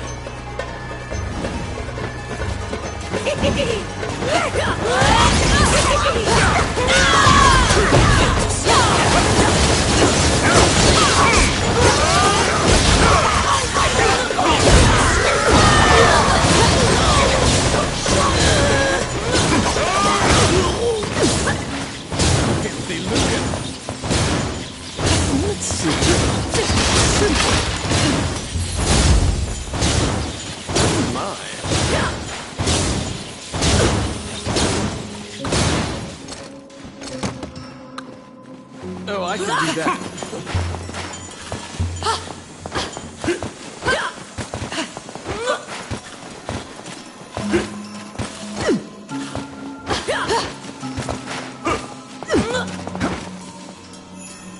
Do you still remember Lucane's lecture on rune activation? In order to defeat the golem blocking your path, you need to have a golem of your own.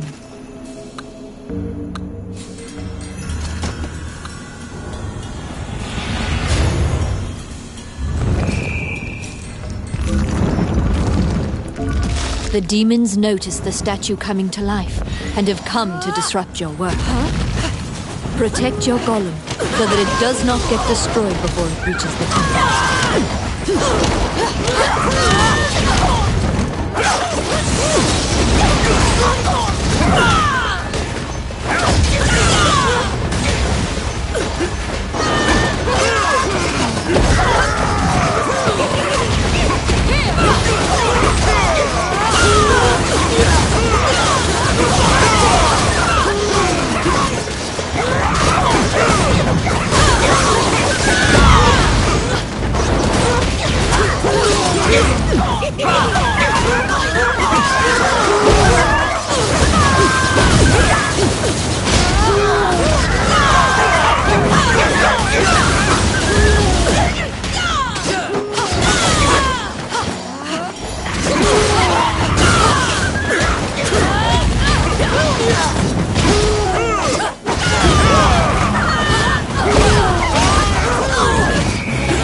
A Maleficent stone tablet has been placed high upon the altar in the center of the temple.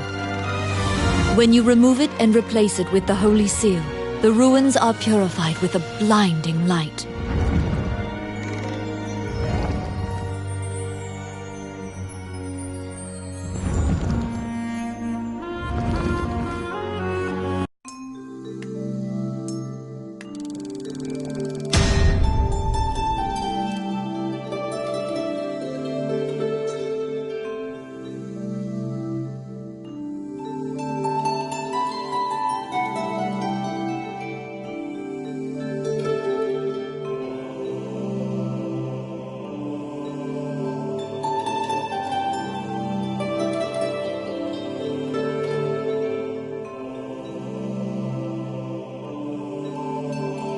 You decide to take the evil-looking stone tablet back with you.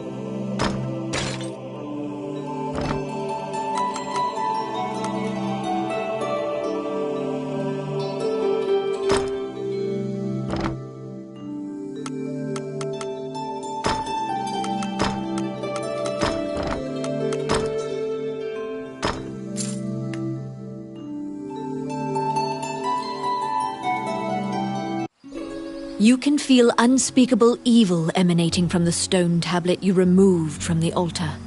Perhaps Lucane should examine it.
All right.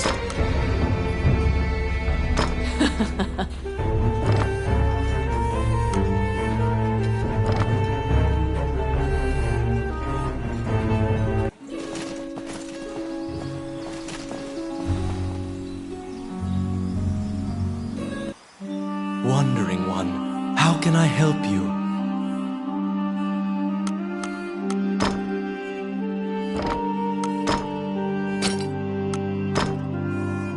May they rest in peace.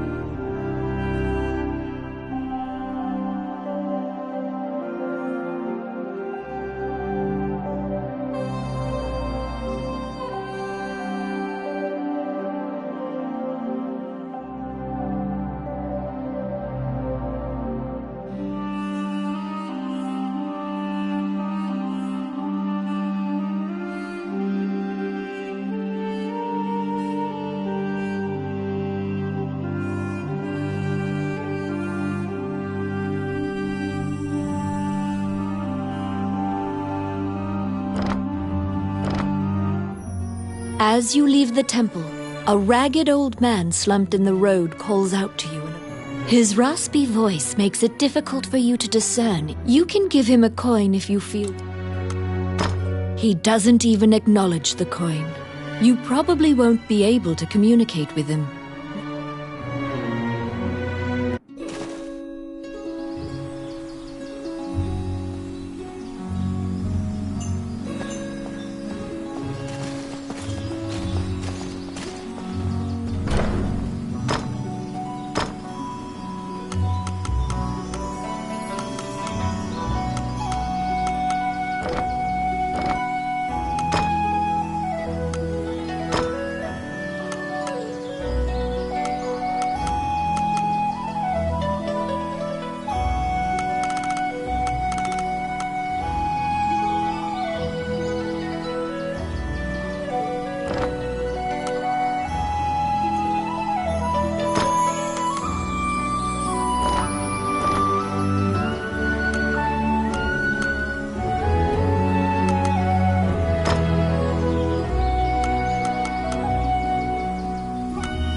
Welcome to my shop.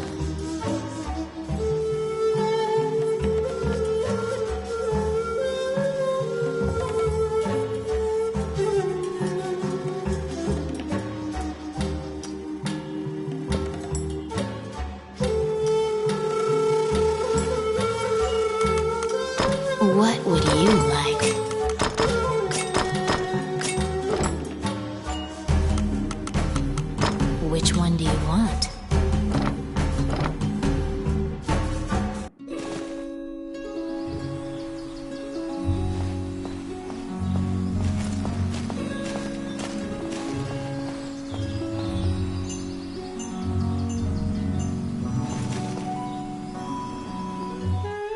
You report your success to Lucane.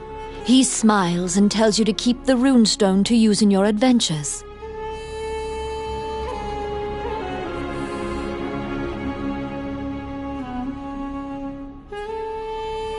Now you can view research materials about rune magic whenever you need. You can also buy runestones from Lucane.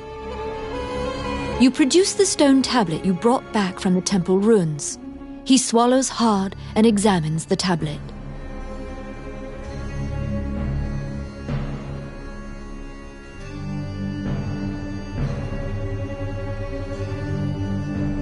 The ancient demon script is difficult for even Lucane to read.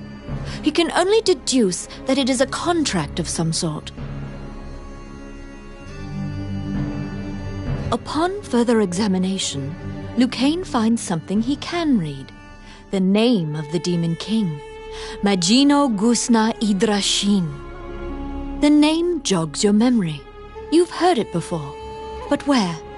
Lucane cannot tell anything else about the tablet.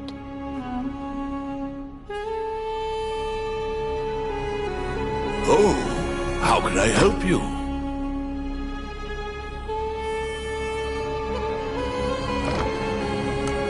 Which one?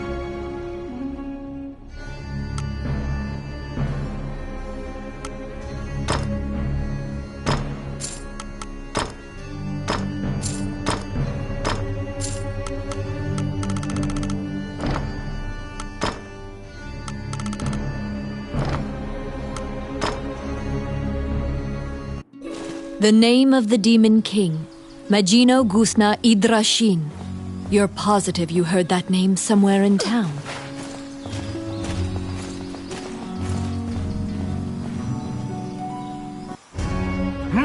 You're back.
I have a request.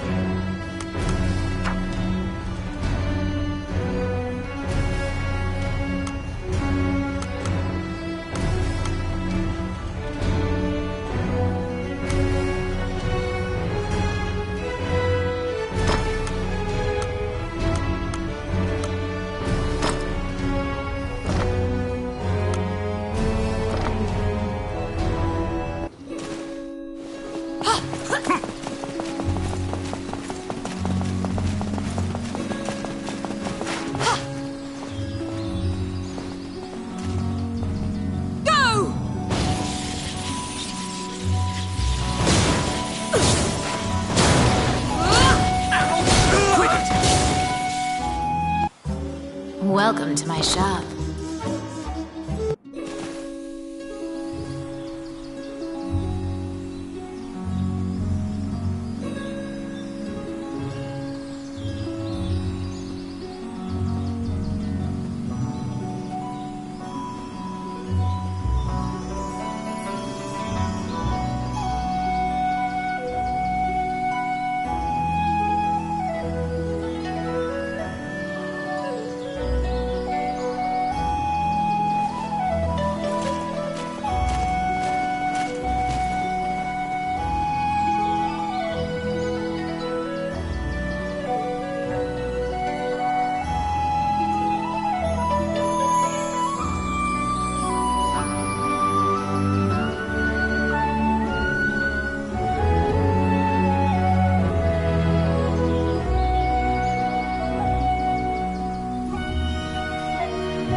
How can I help you?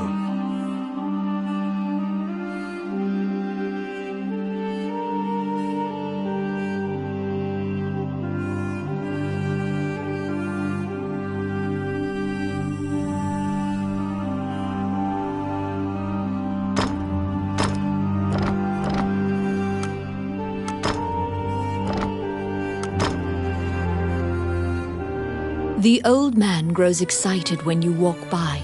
He grabs the tablet. You now remember him mumbling the Demon King's name earlier. When you try to take the tablet back, the old man chants a spell. Instantly, the stone tablet crumbles to dust. You stand there gobsmacked when the old man thanks you in a calm, clear voice. He continues his story.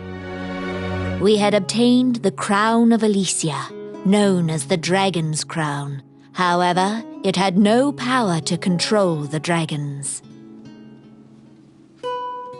Those legends were myths to lionize the Elysian king. The crown in the ruins was merely decorative.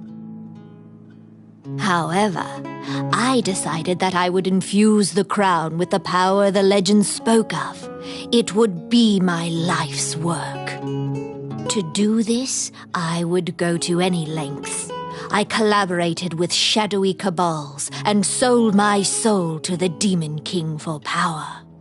Without the tablet, the crown's power will now vanish. The religion that used me cannot control the ancient dragons. The old man tells you in closing that he is the magician Wallace. In the next moment, he appears to melt into the air.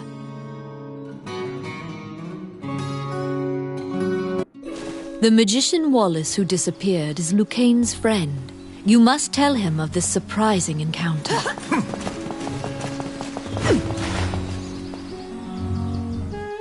You tell Lucaine everything that transpired with Wallace, the tablet, and the dragon's crown. Lucaine is listening intently to your story when he suddenly bolts upright. All of his lost memories have returned to him. It was Wallace who killed Lucaine. He asked Lucaine to come to the labyrinth so he could steal Lucaine's black runestones. Those runestones are special runes that make a teleportation gate. They're said to be made by a fairy with ancient powers. Wallace was used to open a gate to the illusionary land. The ancient dragon sleeps there, a land the goddess sealed.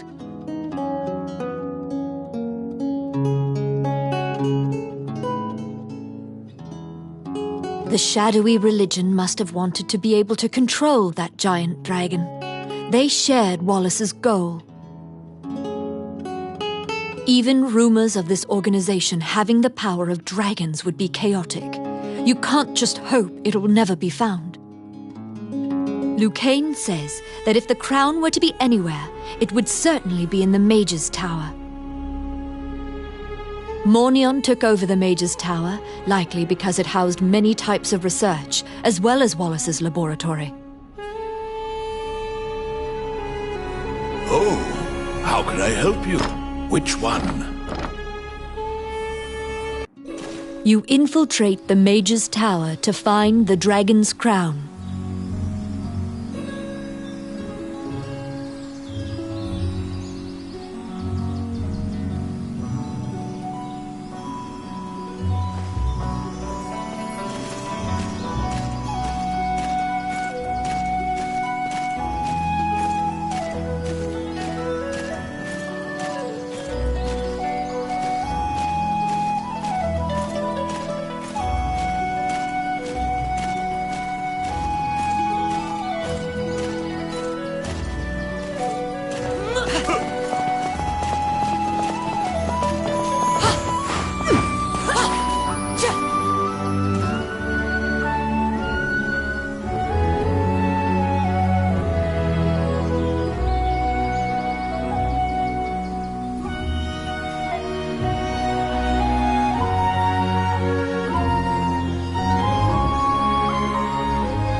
The Mage's Tower, once greatly admired by magicians as a bastion of wisdom. It now embodies all the fears Hydrant has of being conquered by the rebel forces which conspire against it.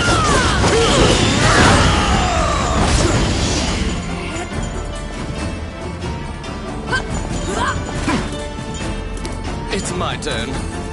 Done. Outstanding.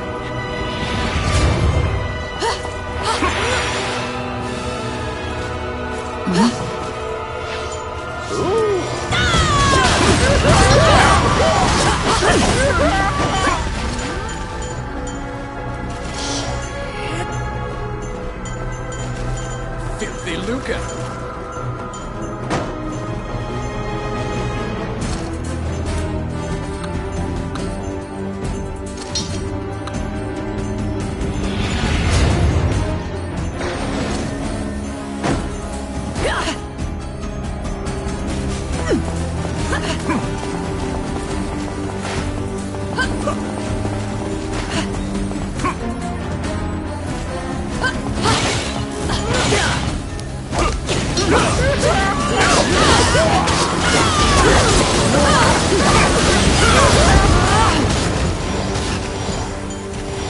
Outstanding.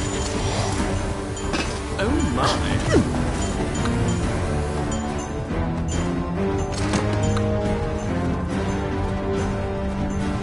Filthy Lucca.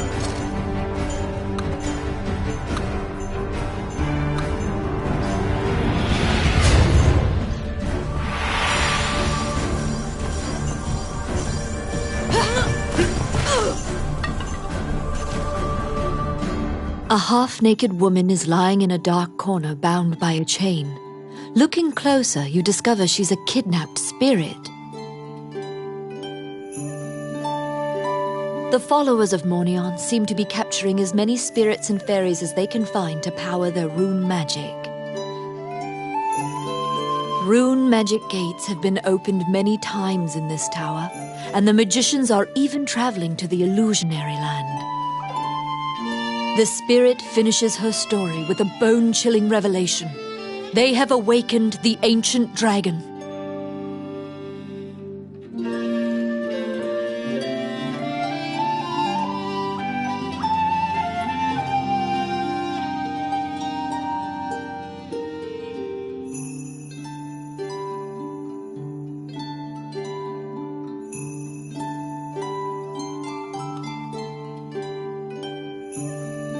After freeing the spirit, you go into the room of one of the Mornion leaders. The leaders had already concealed themselves, sensing your presence in the tower.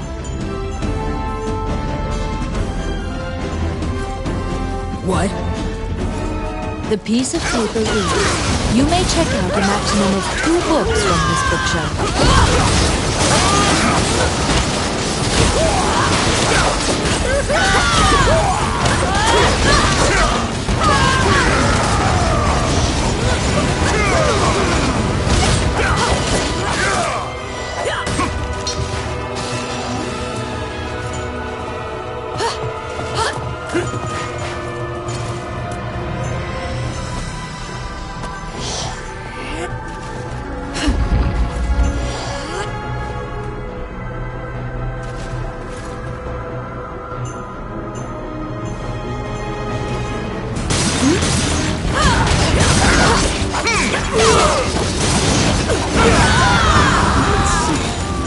Oh yeah.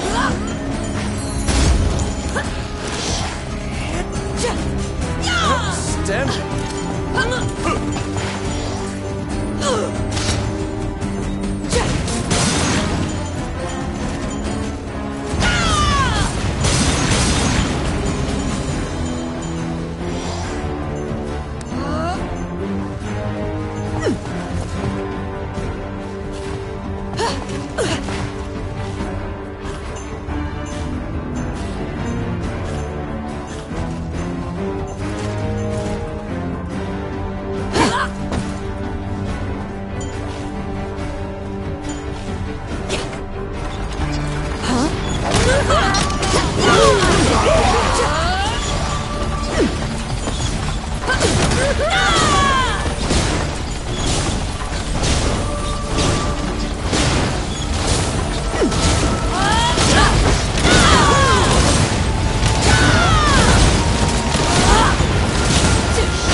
They're here.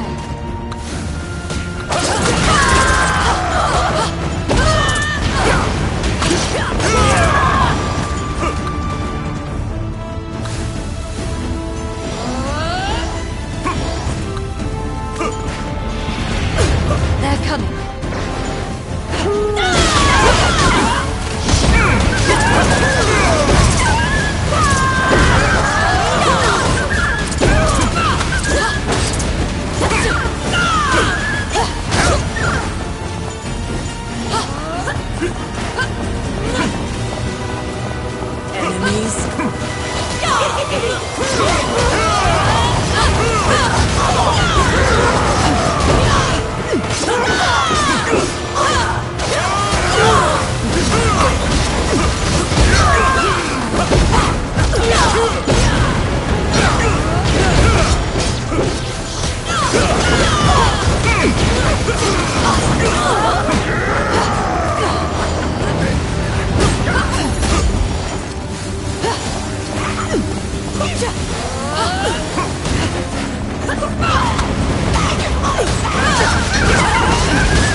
The road ends here.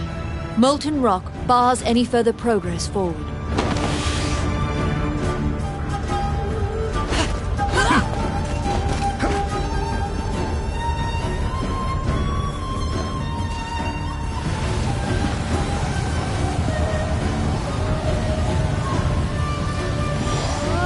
The molten lava attacks you as if it is alive. Steer the magic carpet and keep it from burning.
It's my turn.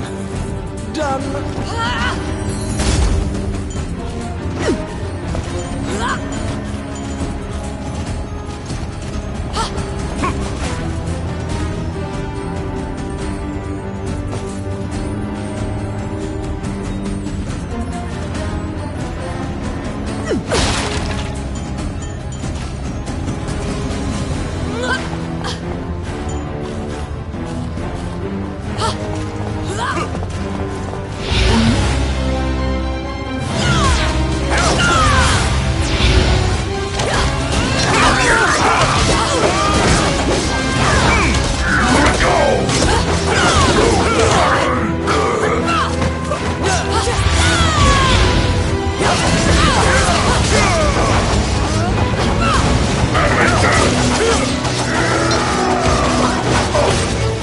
Each orb that the magicians use has a special characteristic.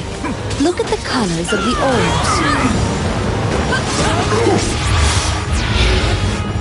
The warlock has begun a high-level incantation. Beware!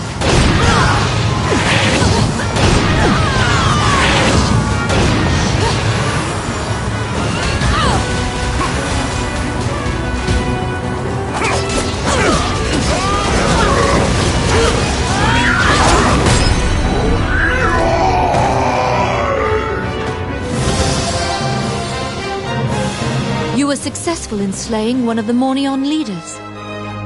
However, you didn't find the dragon's crown inside the Mage's Tower.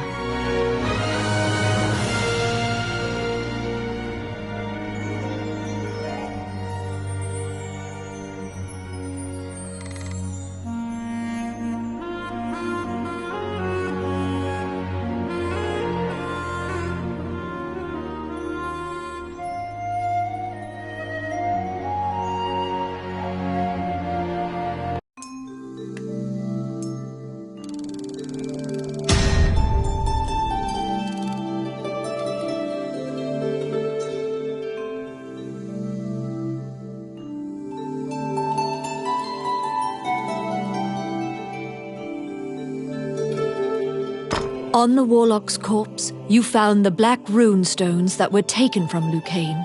However, one was completely destroyed.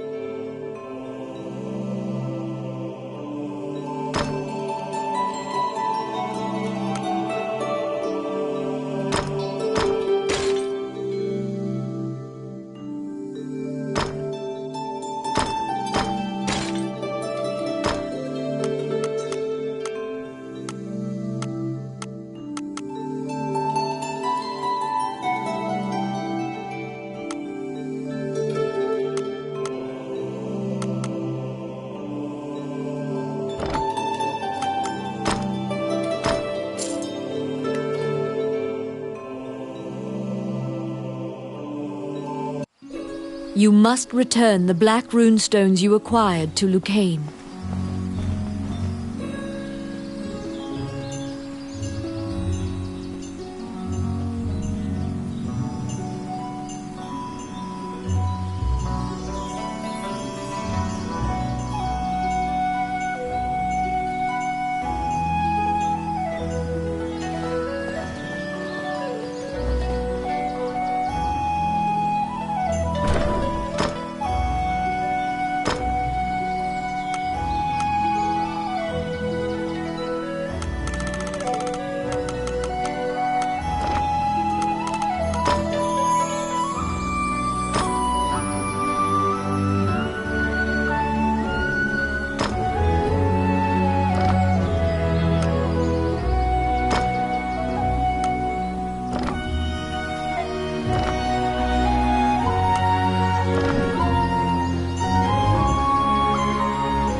Lucane was quite worried about your safety, and flashes a relieved smile when he sees you return. You give him the 2 black runestones you found. Nobody should be able to enter the illusionary lands now.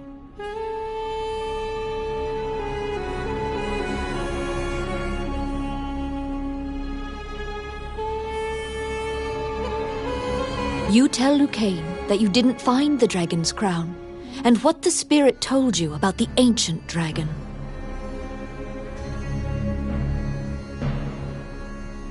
There are many legends about the ancient dragon, but no one knows any specifics. Lucane suggests seeking a specialist. Lucane has an old friend who once researched the ancient dragons. He currently lives as a hermit in the Lost Woods.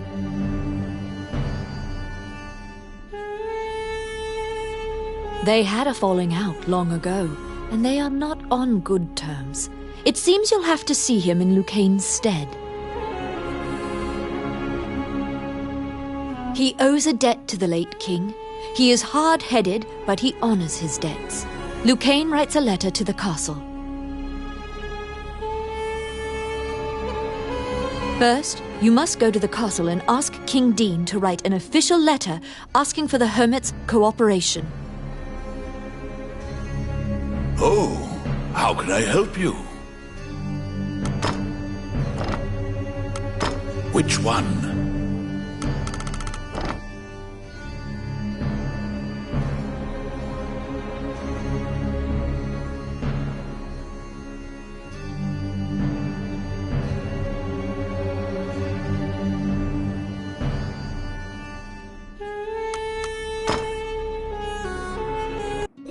You must ask King Dean to write a formal letter asking the hermit to cooperate with your mission.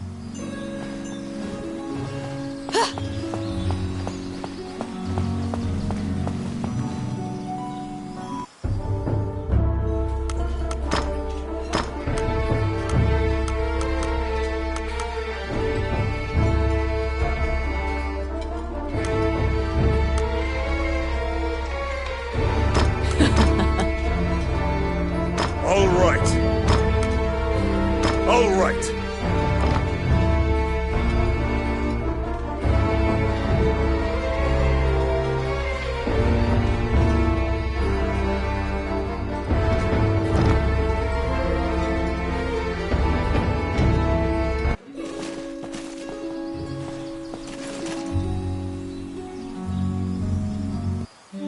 Wandering One, how can I help you?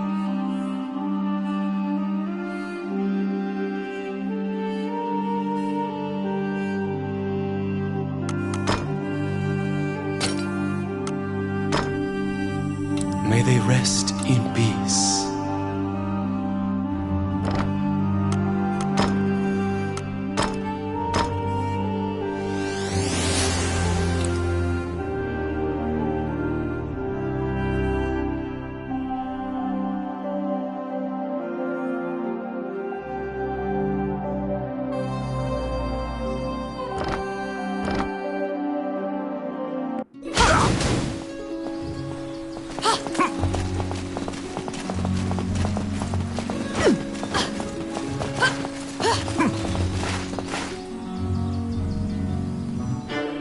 You request an audience with King Dean. However, an anxious-looking Princess Vivian appears instead.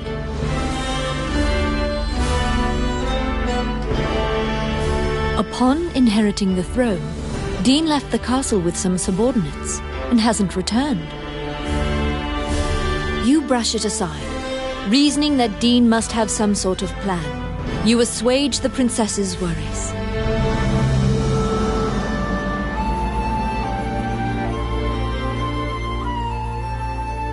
She asks why you're here, and you tell her you need a letter to take to the hermit. She drafts a royal request for you.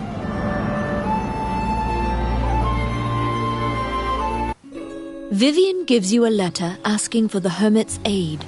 You must go into the Lost Woods and learn about the ancient dragon.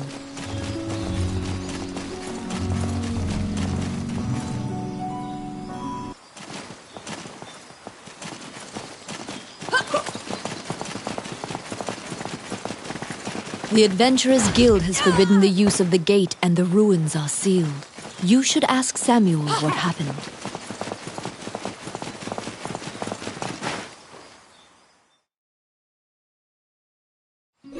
The Adventurers Guild has forbidden the use of the gate and the ruins are sealed. You should ask Samuel what happened.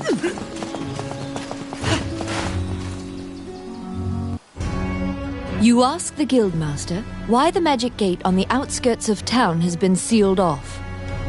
Samuel says the gate had become unstable and it was impossible to know where you'd end up, so he had it sealed. Perhaps the gate's appearance was a side effect of Mornion's gate rune usage. It may be tied to the crumbled runestone. But you have no choice. You tell Samuel that you'll accept the risk and coerce him into allowing you to use the gate. Samuel relents, but also suggests going to the stable and renting a horse as an alternative. You can travel by horse or magic. However, the gate will now drop you at a random location, unlike before.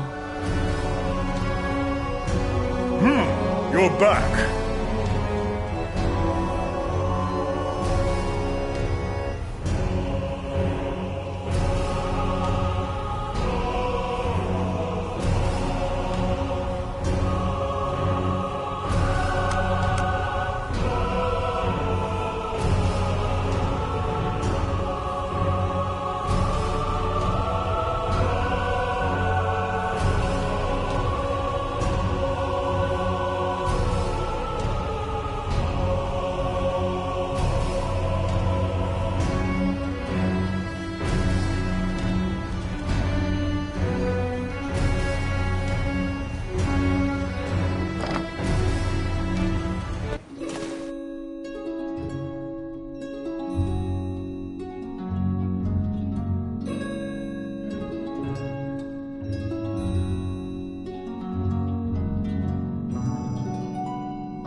You venture into the Lost Woods to ask the hermit about the ancient dragon.